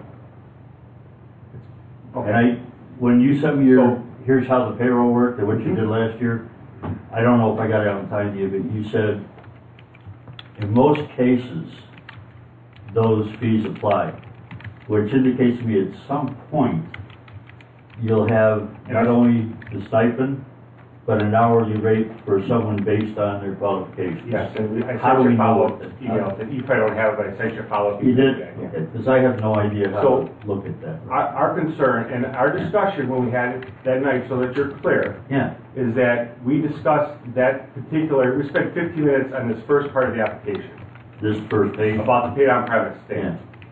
We showed examples of other departments throughout the state of Wisconsin, all over the place, that advertise paid on premise firefighters. It's a accepted terminology within our profession. We left that night with everyone feeling that was okay after we had that discussion. So I guess I'm a little Well, bit you say disappointed. that, but why did I get the calls? You know, it's a good question why you got calls. I don't know. But I know that we all, as a group, there was a consensus there of all the commission members and my staff that was there, and we talked about it, and we were all good with it. Well, all I can So, tell you is, I I'm reviewed this a for little one bit reason. frustrated and disappointed that it would change from that point. Now, you guys have the responsibility, I understand that, the authority to say what it should be, but we felt it was important to identify this as a paid on-call position. It's a part-time position, so that when someone's looking at it, whether it's on the internet, it's on a job search form, whatever, you understand it's not a full-time career position. That's why we had that on there. So Alex, what does paid on premise mean to you? Basically, that you have people that are working part-time on your site. That's an industry term. You can go look right now at Lake Geneva has an ad out that we looked at that night. And they advertise paid on premise firefighters. Dale's Corners. They all do it. So if that's what you want to change here, that's fine, but I would ask that it says paid on call or part-time or something to identify it as a non-career application. And that's why we did that. And that's why it's been like that since 2010. What do you guys? I was gonna- I'm hearing one side of it, I'd like to hear the other side. Chief, I was just. Because I heard the other side. What, is someone, are you saying? Trying not to that- make it a, He's trying to talk, Ed. man. Are you saying that someone applying up front does not know automatically they're applying for part-time? We've had people turn in applications thinking they're applying for a career position, and we tell them this is part-time, and they're like, oh, I'm not interested. And we've literally had those, that, going through the interview process. We had someone show up for an interview and go, this isn't for a full-time job? No, didn't you read the job description? So that's why we wanted to identify it as a part-time employment opportunity. So it's kind of redundant, it's in the job description anyway, right? But people don't look at that. When you go onto the town's website, there is a little link on there for this application. If you, it says Fire Department Employment Application. If you click on it, this is what you get. You can fill it out as a PDF and you can print it out and turn it in or submit it online. So I never looked beyond Most people don't, unfortunately. So we're trying to help ourselves as much as make sure that we get the right people that. applying. And I don't want to interfere with it, I just No, want I just- consensus between everybody, because I want to put this to rest. We have worked on this since May. May, we started working on this. We've had several revisions, several meetings, we've worked, we've sat down, put the application up on the board, and we went through it line by line. A lot of good input from everyone involved, and this is what we've come up with. I like your idea that it has to have some kind of indication that they're not applying for a career job, because this isn't a career job, right? It's a part-time position. It does spell the that out pay- on the application. Pardon? It does spell that out on. Well, that's the main thing, you know, that's the big If thing. they don't read, I guess, you know, So- yeah, lead a horse to water. But we're in there, I guess my question would be, if I'm gonna fill this out as a person that has never heard of the Vernon Fire Department, where does it say for part-time employment? It doesn't. You said it's on the job description. Right. Do they know what they're applying for? They People should look read the online job for applications, they description fill to them find out all over the place, and we don't have the job description online. We don't have that as a document. We have just the application as a link. So maybe you should put that online. Well, I like your application. I think it's pretty thorough and, you know, as far Like as. I said, we hardly changed it. Yeah. There was very little change. A lot of it was centered on the first part of it. It's a good job application. Well, and we looked at a lot of different examples throughout the area, the state, the region, and there are some that are very bad. Well, I like the one from 9 pages to 5. Yeah. You don't need a Bible, you just No. need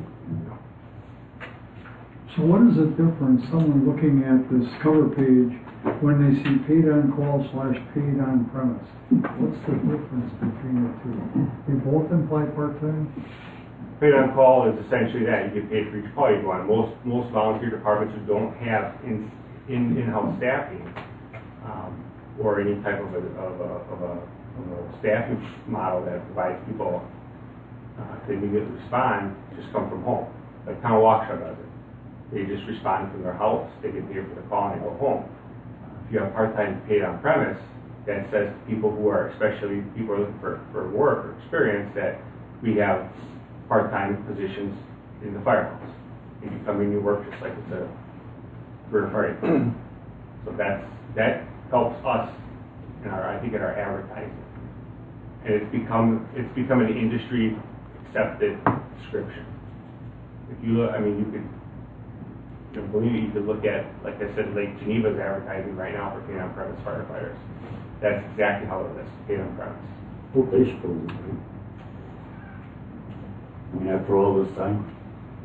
But I don't care what you put in the middle of it. I mean, if it says paid on call, paid on premise, I'd like to understand what it means.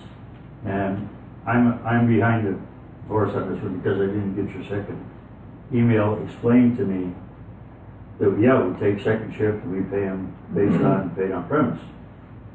We take first shift and we pay them hourly. And then is first shift and second shift paid? Everything's stipend. So it's all stipend.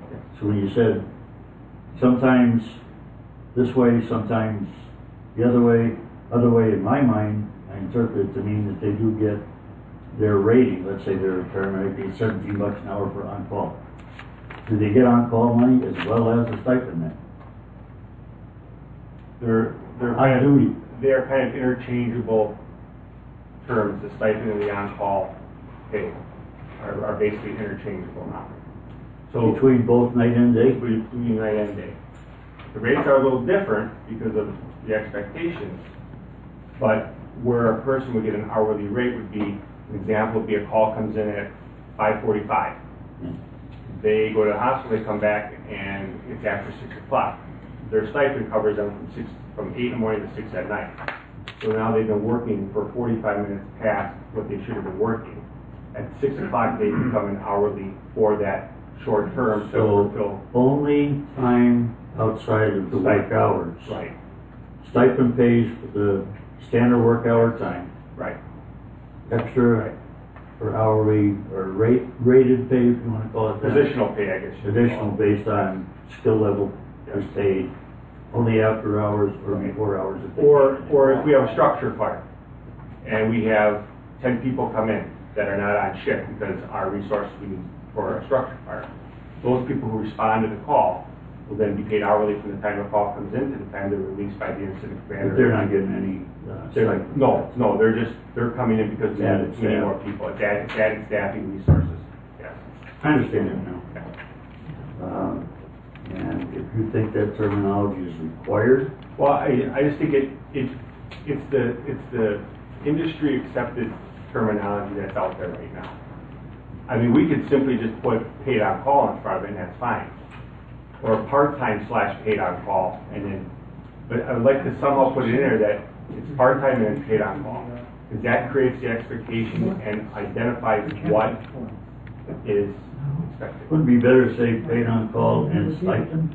No, just part-time, I mean, paid on from what call. I saw, our stipend went through the roof compared to Hale Stores and the other ones you were talking about. We're still well below. You're kidding. No, we're below. We just lost another member to another department. So we're still, Well, we can't compete with full-time, I guess. no. I don't care what the wording is. Personally, I'd like to see the two agree that that's what they want to see on it, if we're gonna change it.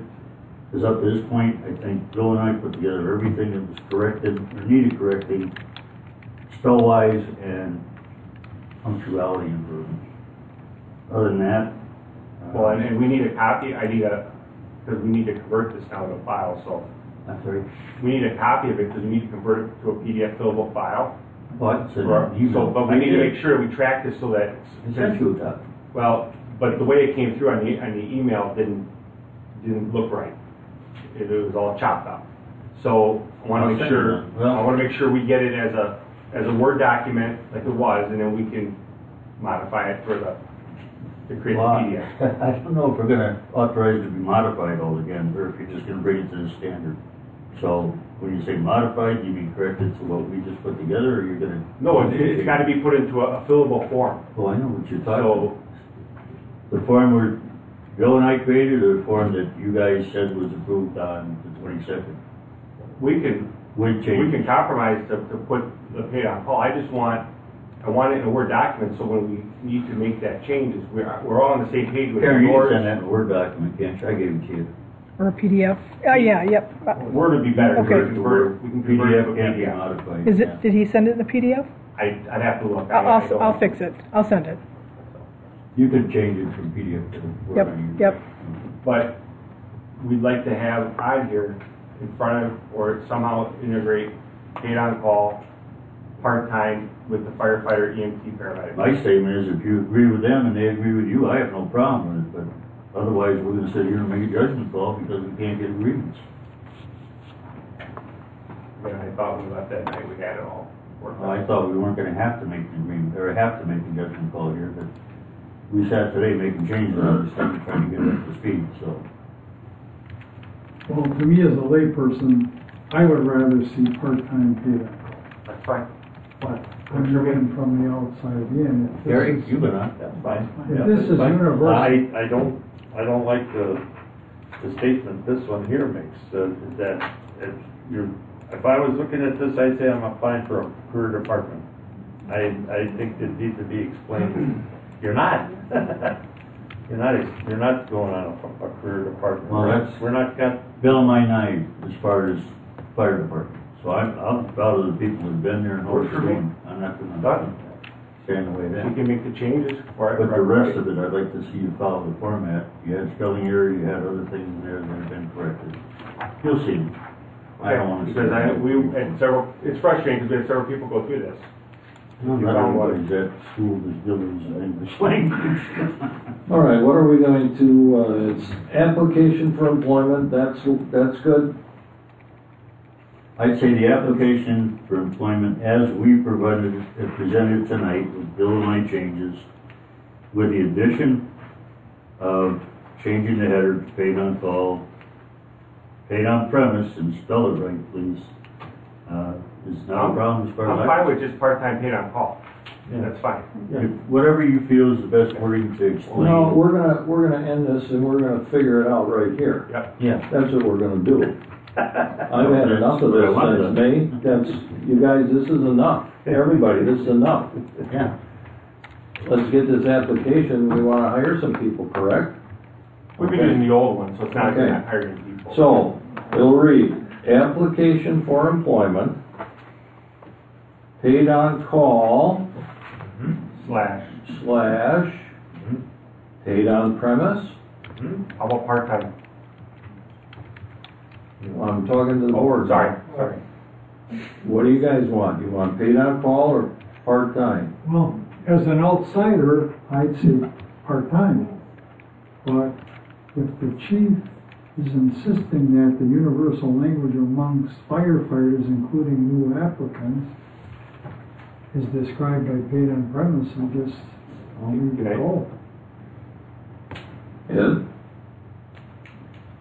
I'm not replacing Hedrick, but that's fine. Gary? Just spell it right. Just spell it right, yeah. So it's gonna be paid on call slash paid on premise. Yep. Firefighter, EMT, paramedic. You want that on or yet below that then? Are there any other discrepancies in? Bill mentioned he wanted part-time in there, Mr. Chairman. Well, Alex said paid on premise. But, can I? Yeah, go ahead. I'm fine with part-time, that's fine. It's fine. Paid on call, part-time, firefighter, EMT, paramedic. That's perfect. It Okay, doesn't have to say premise. I'm good with that. that's fine with me.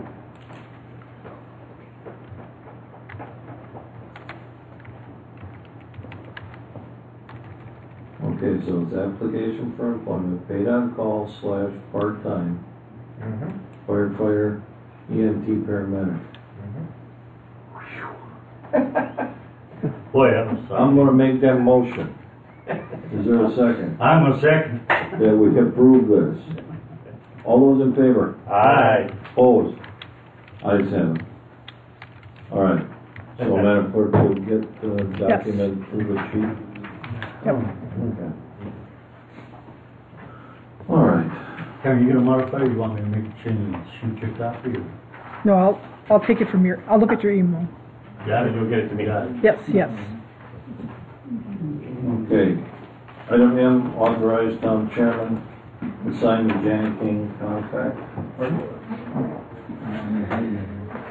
The town, the floors haven't been cleaned that I know of since 2013 in there. They construed it. I make a motion to approve, that have the chairman sign the contract. I'll second. All those in favor? Aye. Opposed? Ayes have it. Okay. All right, Madam Clerk, can I sign this one? Sure, we can do it after. All right, let's just hold that out. We'll do it after. All right, sir. Correspondence and announcements. Here? Yeah, I have had some calls, not overwhelming, but some calls in regard to the border agreement. And also had a couple calls inquiring about the method or the reason for the charge in the brush pickup. And I explained to them, that this affects the whole town, but there's only certain people that are taking the benefit of it, and the taxpayers on a whole are having to pay for the cost. And they kind of understood, and they just wanted to know what precipitated this. And I said, well, a lengthy discussion regarding the cost. John gave us a detailed, itemized breakdown of the cost in the spring pickup and in the fall pickup. And and plus the time, the month that it takes in the fall, the month that it takes in the spring, away from regular DPW duties, they kind of understood that they had no conception that it cost this much money to pick up branches and brush. So I'm sure we'll hear some more in regard to this. People, whenever you take away a service that's free and start initiating a fee or a tax, whatever you want to call it, you're going to have some people who will object to paying this. I use this I use this service myself, and I believe that, you know, if I want to have my brush picked up, which I do, I will pay the $30 fee to have it done. It's just a matter of, that's the way it is, you know. But other than that, it's been kind of quiet other than, you know, the questions that I've gotten in response to this. Good. Mine were basically formulated around the brush pickup as well. I had some ladies tell me that they were gonna move because all we're doing now is putting impact fees on them for, fire burning permits and brush pickup. And I tried to explain to them, and the one individual came back and said, well, I'm looking at the chart, which was nice to have on the newsletter with the 4 years of breakdown and the costs and all that. And he says, well, is labor involved in that?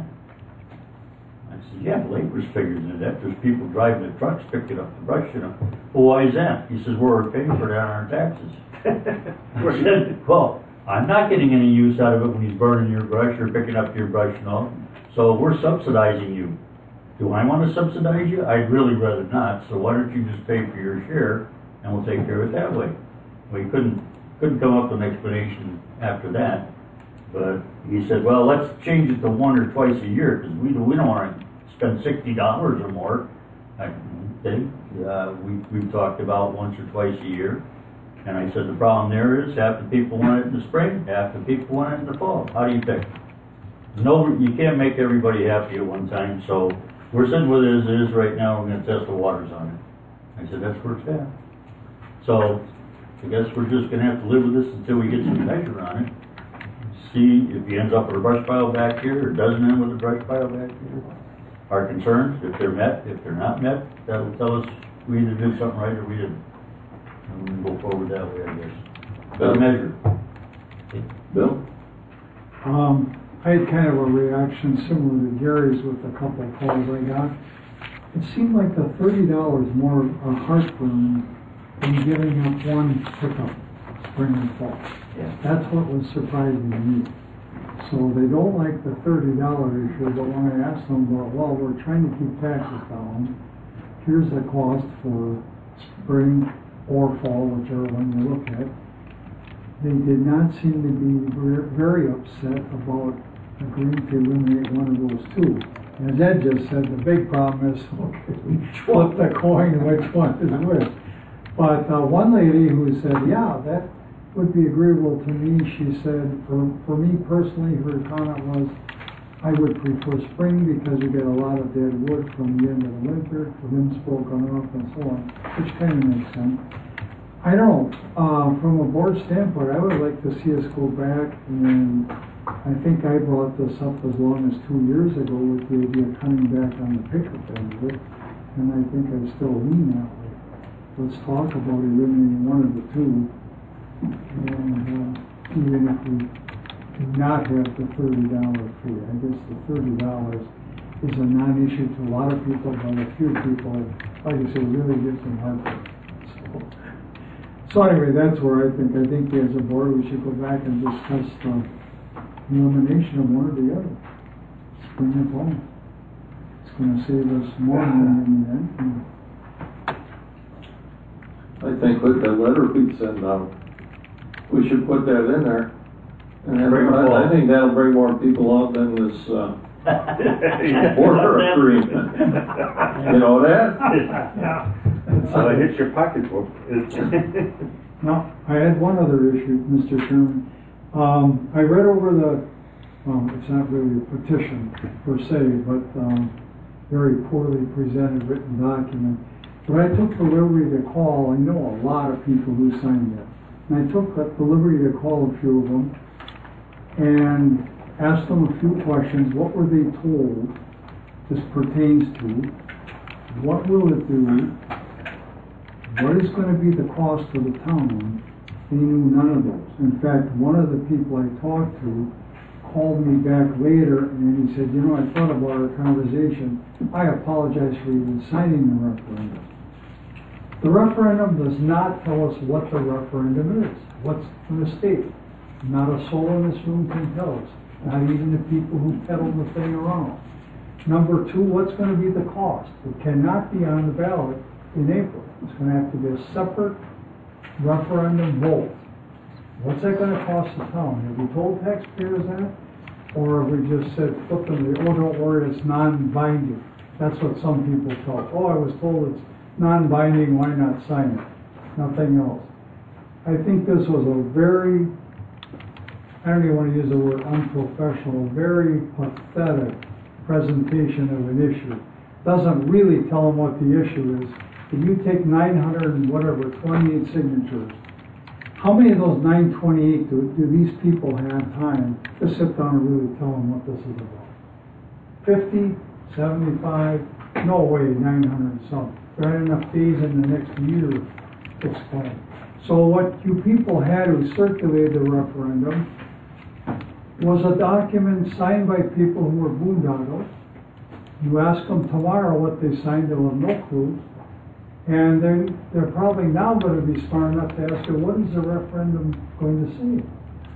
And if any of us have seen ballots with referenda on, even the ones that are written by the pros are pretty hard to comprehend when you vote, because you don't really know what you're voting for, even though you knew the issue going in there. So I'm very disappointed, disgruntled with the way this was handled by the individuals involved. Pathetically done, unprofessionally done, disservice to the taxpayers. To me, I'm from the old school. A half-truth is a lie. Half-truth's a lie. If you tell me half the story, you're lying to me. And that's what these people were dealing with. They were told enough to egg them on, sign this. One guy was interrupted in the middle of a meal, so he signed it to get somebody off his porch. Not good. Very poorly done. I also just reworked, the clerk updated the acres. Last time I had a little diagram of what's been annexed from the town of Vernon since '02. And I stuck with that date, going back only to '02. There was a lot of annexation prior to that. But we're looking at now with the update, and these are verified, 5.73 sections. The town should have 36 sections if we were a whole township. That's 15.8% of our land has been stolen from us through annexations. And as of today, we have no way to combat that, whether we're going to lose 400, 600, 800 acres in 2019, we're not going to know right now. But again, if you condense the 5.7 acres on a section map of Vernon, that's how much land it would be, the gridded part. If you pulled it all together in the middle of town, that's one chunk of land. That's what's been stolen from Vernon since '02. So if we say, don't worry, we'll have a referendum every time someone wants to annex, or don't worry about it, we'll protect ourselves, that's a bunch of foolishness. So those are the facts. Anyone wants to verify it, I'll even give them. How many square miles? I've got here 1,639 acres total. And again, I didn't count anything prior to '02. Divided by 640 acres per section. That's about 3 square miles. Yeah. And we should have, if we were a whole town, we should have 36. Where that sounds, in 17 years, we're almost broke. Exactly. Oh my God. And that we was can't, oh, the cost. One Come on, call- that's what these people were pushing out there with that One call I referendum, got a bunch of bums. One call I got, he's been annexed close in by Vernon already. And he says, I don't know whether to sell right now before I'm annexed into the village, or if I can hold out, because if a much bigger part of Vernon gets taxed, who's going to pay our expenses? That's what I'm saying. All the garbage they were told. Right. So, People that know better. yeah. Oh yeah. Can I back up 1 sec? I missed, Sure. I don't know if the fire department was here when I mentioned it. At the Lion meeting on Monday, one of the members came up and offered that we should put proposals into their committee that looks at funding Charitable goals. And I've seen things given to the Big Bend Fire Department already. Some, what was it, breathing apparatus no, defibrillator. So, They have some money for people. do they? I don't know. But the only way you're gonna get is to ask. So if you got some things that, make sense to put in as a request, give me Gary, we'll present it to them, and, they may ask you to come in and make a presentation, but for free money, it's worth a little time, huh? Yeah, we appreciate it. And that goes for the board too, if we can come up with something here for the town. It's also been offered, so HSA payments? see people offer money, grab it, you know? And then, in reference to what Bill was talking about, Karen has given us this municipal law document, statutes, Yes. which does define what the advisory is gonna say. It can say for the cooperative plan, and it can say against the cooperative plan. And what else is he gonna tell them? You have to follow the law. That's it. So they're not gonna make a lot of decisions based on what they're being told on the referendum either. We need to inform them. That's another reason for the letter and the meetings. You gotta tell them, get them here to tell them, because I don't want them sitting at the booth making that decision with no knowledge at all, like they do in a lot of cases. Let's educate them. That's it. All right. Reports? Reports, okay. How we doing with road salt? The We, guys, machinery, equipment? we've been out 22 times so far this season. We average usually 25 to somewhere in there. And we got another good month to go, so well, quite a bit. And I got 300 tons of salt in 2 or 3 weeks ago, and then another 300 in on Tuesday. So, and I got 500 available yet to get. So we're Shed full. yeah, we'll have no problems getting through the season. So, the one thing I have issue with is we've been having some problems with vehicles parked on the roads and stuff like that. I've had one on Fernwood Drive that my plow driver has left 3 different occasions, left a slip on there stating clearly our overnight parking rules and whatnot, so. We should do something. And I would like to see a citation issued to that person, that one in particular, because I'm up for giving everybody 1, 2 chances, 3 chances, and now they're still doing it. So, you know. Is there a situation with their driveway, meaning down or up? I think there's just multiple vehicles there, the way it sounds. Because there's actually more than one vehicle has been parked there, and just one in particular has been very continuous. There's been 2 other vehicles there on and off in the same spot. And the driveways, yes, are kind of, I think, on a steep angle. So I don't know if that's the reason why they're parking there. But I was out this morning and I took my bucket and I scratched down about 3/4 of an inch of ice down to the gravel, tore up the gravel, and then I graded it back down. So, and I still got Yeah. a half-inch of ice Oh, yeah. underneath that, but I Right. was able to grade some gravel off. right, but this isn't just because of the ice storm. Yeah. This has been all winter long. It's been an ongoing issue with this particular incident. So I'm not the one for go running out and start finding people, but there, So we've left, 3 different occasions this particular guy's been had a but you've left notices? yes. Do you know the procedure now?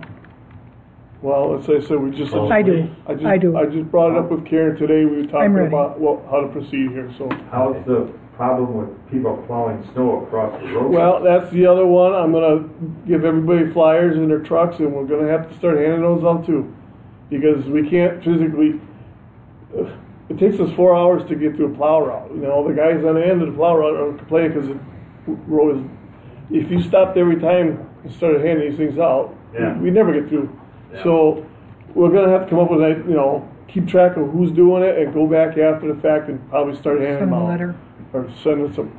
90% of the time, once you tell these people there's a problem, they stop doing it, you know, so I didn't know I couldn't do it or I whatever. think it'd be better with sending a letter, John, because, the guy's gotta stop, get out of the truck, walk to the house or whatever. Sure.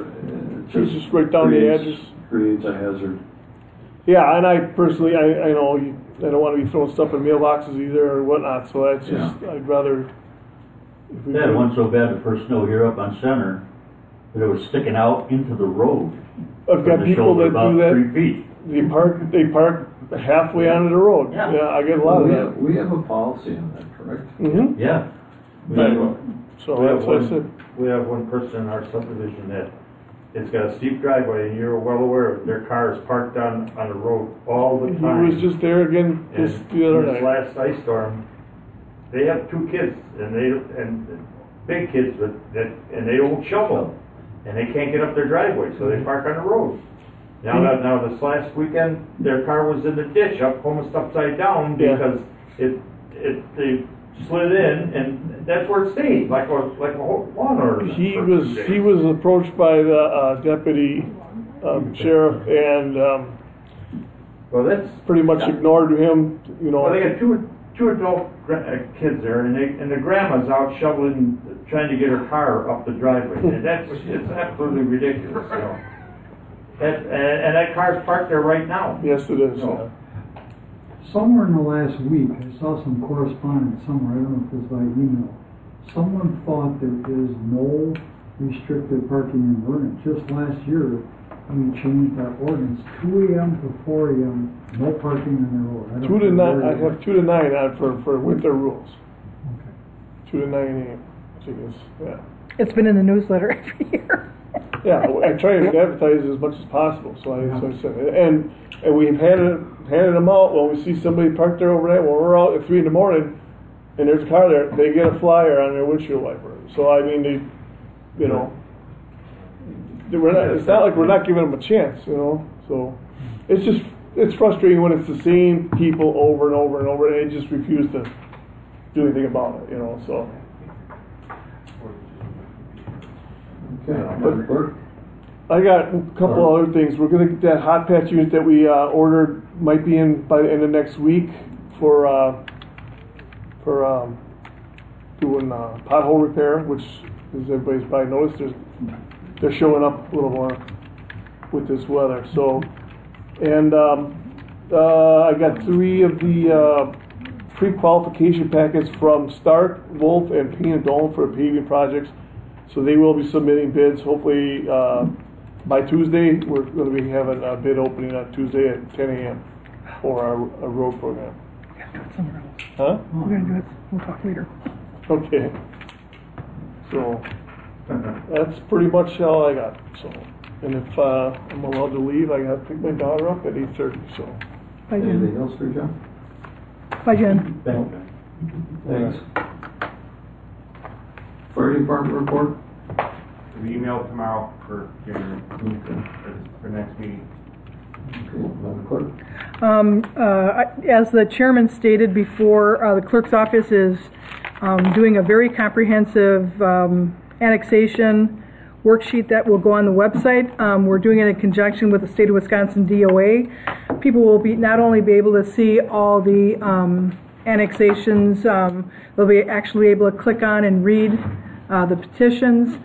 We just thought it would be beneficial not only to the board but to the public to see annexations within the town of Vernon, and they go back to, I think our sheets go back to the 60s. There's one that goes back to 1928 when the village of Big Bend incorporated from the town of Vernon. So we're just finalizing that, so that'll be ready soon. Jay Pekka from the Public Health and Safety Committee asked if residents in the town of Vernon could do their chimney check. This is the time of year, according to Jay, that there's a lot of chimney fires.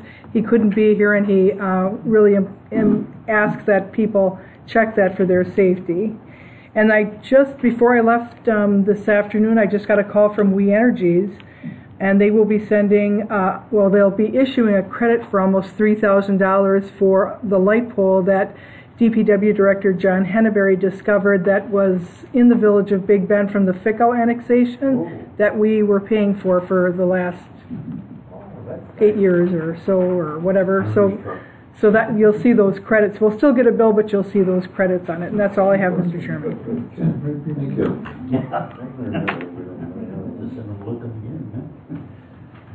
Treasurer's report, no treasurer.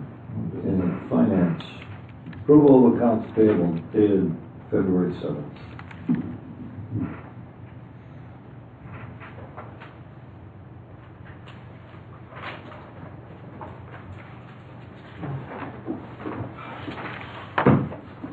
On John Henneberry's cell allowance, it shows 75 on the AP list here, but it looks like $50 on the actual invoice. Two components, something. 100, right? Something I wanted to phone? Yeah. I didn't see it in You there. were paid back for something on that. I try to remember what that was. It was a $25 reimbursement for a class he had to pay for. So it's the $50 for his phone and the $25 reimbursement. Yeah.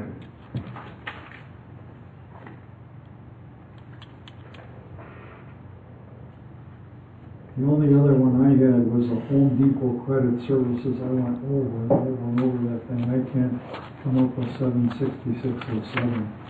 I don't know what I do with anything. Anyone else have an issue with that one? Let's check 65237.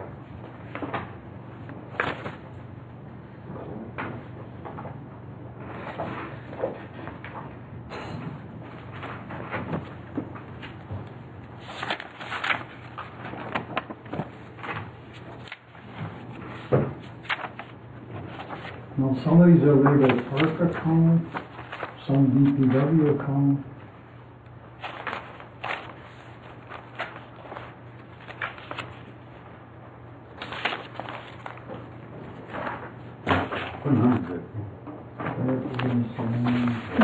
Pass that to Bill.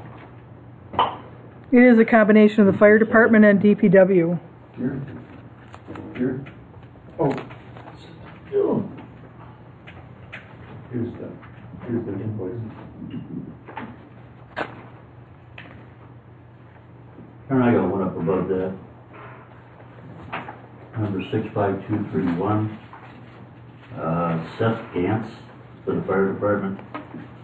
And the numbers just don't add up. There's the actual invoice shows two numbers. Shows a 3925 and 5513. You add those two together, it's 9437. We're looking for that plus, I thought we'd done two years before, taxes. They added 481 in taxes on it. I thought we were not paying taxes on this anymore, and Kalaki was supposed to make everybody aware. Well, you can't do that if he's not ordering it. If he's ordering this from Amazon, it's not. He's not going to tell Amazon, I'm buying this for the fire department. Is They're our not. tax number no good with those people? No. We can't, you want me to? That's Yeah. okay. It's not. We had a discussion that their $100 is gonna be their $100. They get $100 per year if they choose to go to Amazon versus our vendor where we can do the tax exempt purchase, then that's just gonna be on them. Because I thought, last time we talked, you were Yeah. going to talk to Kabaki, because in that case, we could have avoided the tax, but we didn't.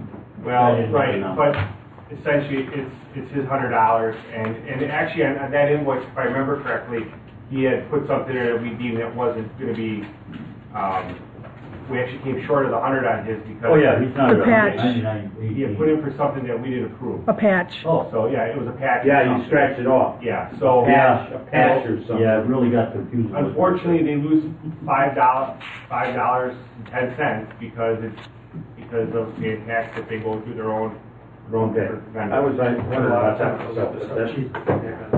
My mistake. I was under the impression when we talked that you were able to use the tax number on those things, and I didn't know there were places where you couldn't.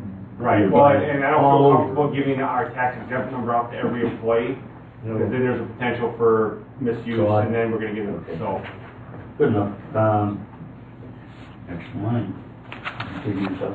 No, I didn't, so, if you guys are comfortable with it, I'm just. No, I got a couple of them. I just, You want it? There's some, Good top. Is that both of them? Oh, no. Thank you.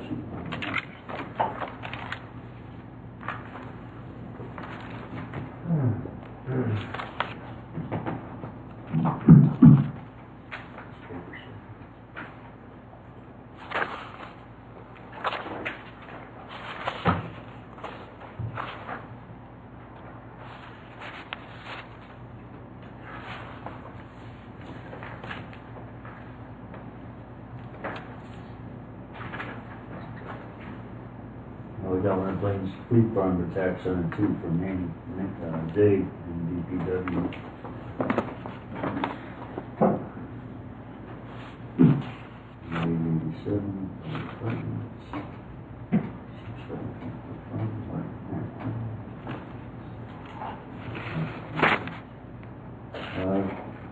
Got another one here. This is Martin Matthews, 65245. And what it shows, they're asking us to pay him $100. His invoice comes to $108.97. Anything above 100 is their responsibility. Huh? Everything above 100 is their responsibility. You get $100 $100 a check for the whole thing. So that should be revised back to $100 then, I guess. That'd be 65245 then. I'm sorry, next one down. That was Matthews. Yeah, 65245. Got it? Yep, I have it. Okay.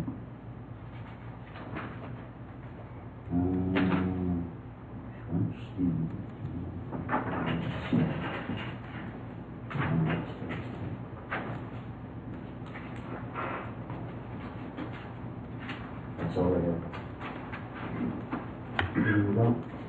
yeah, We're working on if you guys have the number, it's fine. 67,811.04. it. 67,811.04. Who's got the other? Bill, did you send the other Home Depot bill? Who's got? She's got the invoice, I think. Did you give her Yes, back? I just got one. I didn't get the other one. Oh, oh, is this the rest of it? Okay, so, That's it. He was hanging on to it. I know. If you keep it, you gotta pay for it. I'd like to make a motion to approve, are you done? I'm sorry. yeah, go ahead. Okay. I'd like to make a motion to approve the APs in the amount of $67,811.04.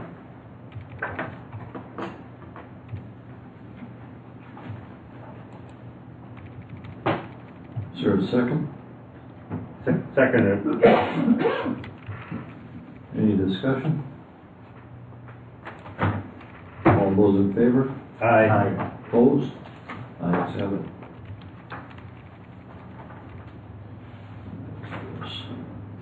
Can I back up for a question just a second? The treasurer's report? Yeah. There's a note. I hadn't seen this or hadn't recognized it before on this. On the bottom, please note, clerk's ACG bank account journal is not balanced with the treasury balance of bank statements in April of 18. Question, when did this note first appear? What documents does Harold or accounting, what does Harold or in accounting say about this? And where does it differ and by how much? Yeah. You have to talk to the treasurer. I can't talk for her. Yeah, it's her report, so she has to respond to those questions. Well, it's half and half, because Karen says it hasn't balanced with her review, so why aren't you asking her why?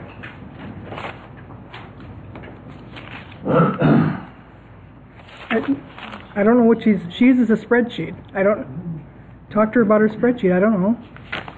You want to put them in a written form, Ed? Yeah, I'd like to have that written, so I'll send you an email on this, because I want an answer on what's going on there. Okay. Copy all of this, will you, please? Yeah.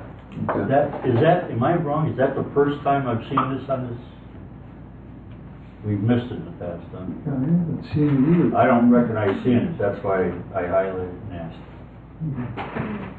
Okay. I will respond. Okay. Manual checks, None. preliminary December financial statements, any comments?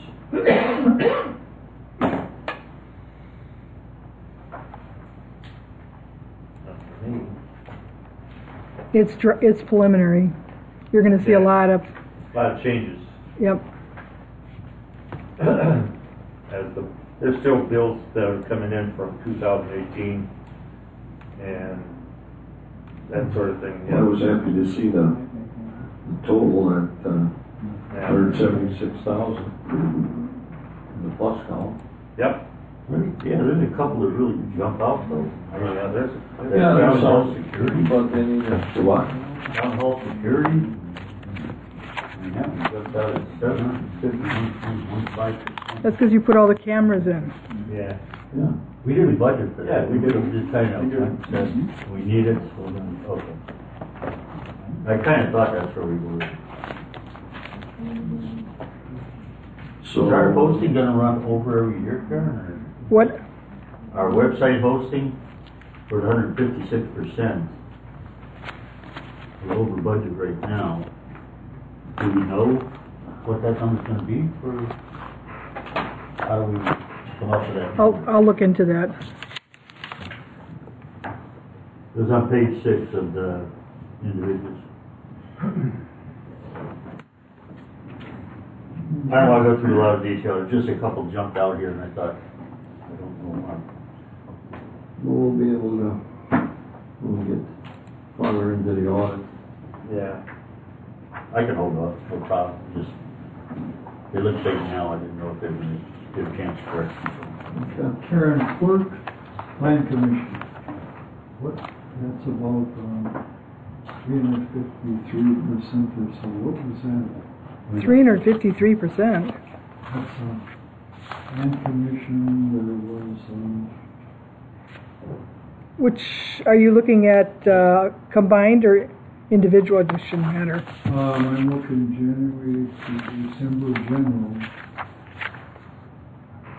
And $1,515 over budget, something. And it says clerk plan commission.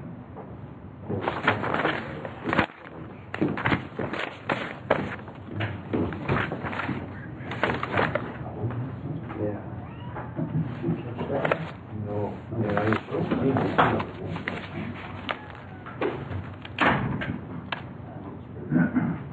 Oh, that's got to be wrong.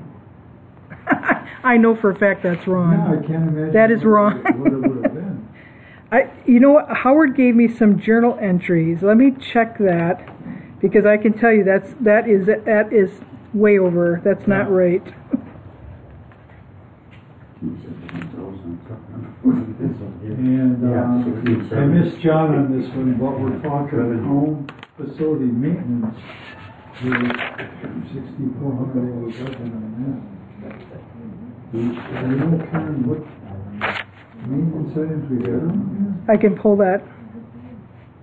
here. $6,400 over.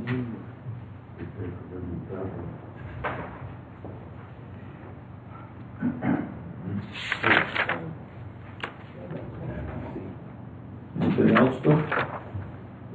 That's all I got. That's all I have. All right. Oh, I'm sorry, there's just one question. What is a utility permit fee? It's when We Energies or the cable company or when they pull a utility permit to put their utilities in our right of way, they pull a permit for $150.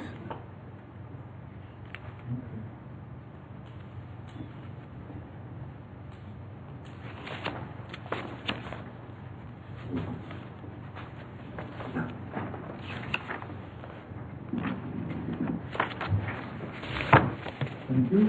Okay, January January 17th, 2019 minutes.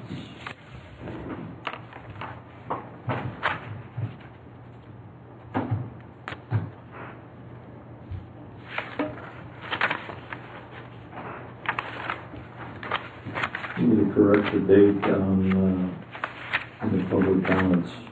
Is that what he said, or is that an error in the date? I don't know. He could have Well- said that date Then put an asterisk after it and put the right date. for which date? It's 1998, it should be 99.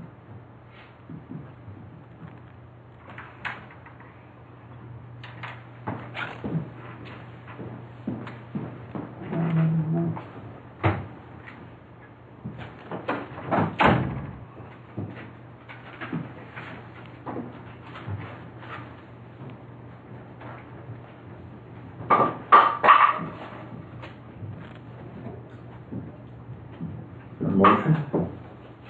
Oh, yeah, I make a motion to approve the town board minutes from Thursday, January 17th, 2019. I'll second them.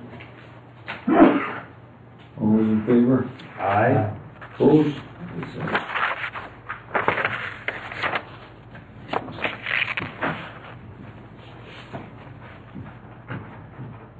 January 24th?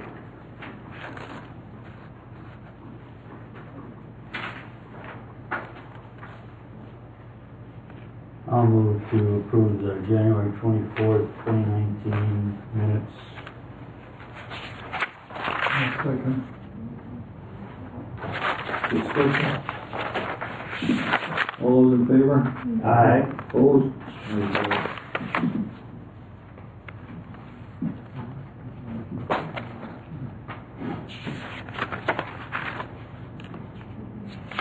February 1st.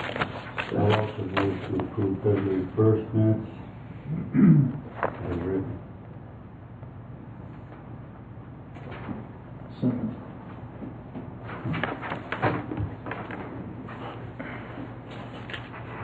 All those in favor? Aye. Opposed? Ayes have it. Next meeting date is February 21st, 6 p.m. Candidates forum is February 12th.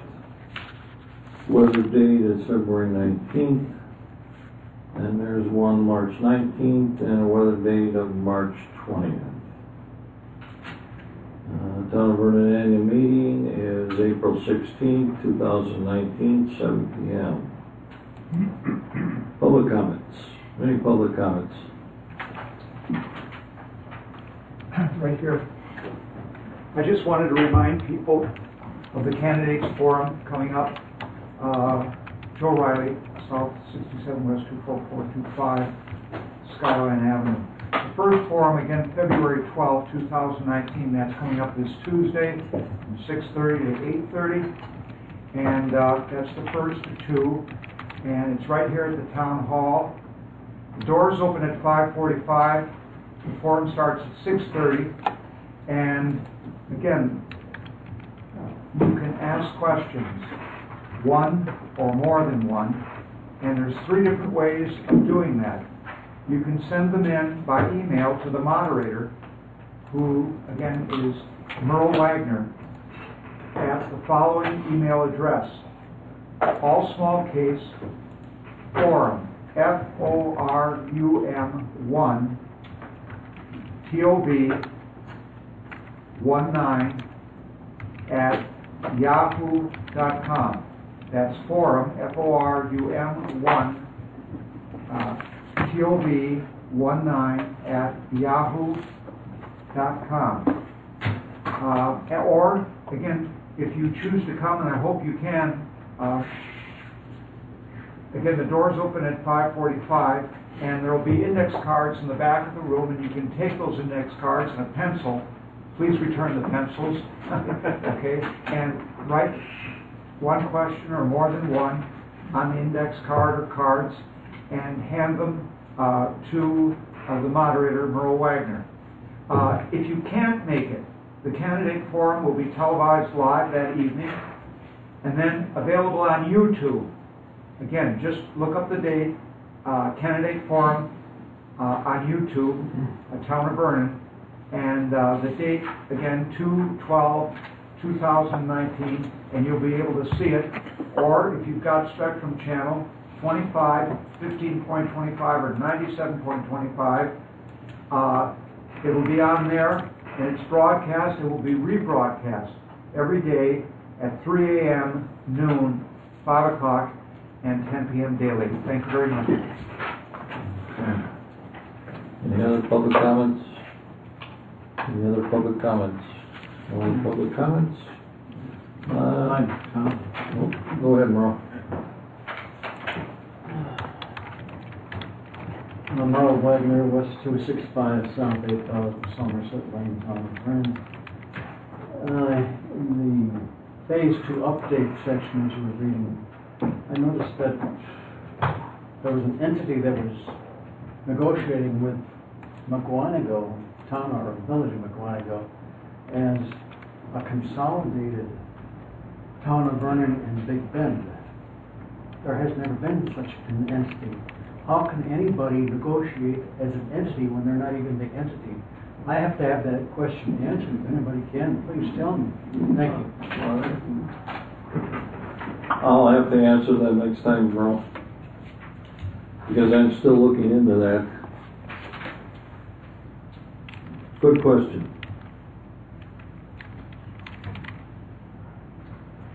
Any other public comments? Any other public comments? No other public comments? Item 14, closed session. Motion to go into closed session. Consideration and possible action on motion to convene executive session under Wisconsin State Statute 19.85, Pren 1, Pren C, considering employment, promotional compensation for performance evaluation, data from the public employee over which the governing body has jurisdiction or exercises responsibility, specifically the performance evaluation of the Assistant Vernon Fire Chief. Included in the closed session will be Town of Vernon supervisors, Vernon Fire Chiefs, Town Clerk, Town Attorney by phone if needed. The motion requires a roll call vote. I'll make the motion. Support. Chairman Thomas Bird, Yes. Supervisor Gary Wilding, Yes. Supervisor Ed Moline, Yes. Supervisor Bill Craig. Mr. Chairman, I'll note for the record that the town board voted unanimously by voice vote to go into closed session. We'll go into closed session at 8:41.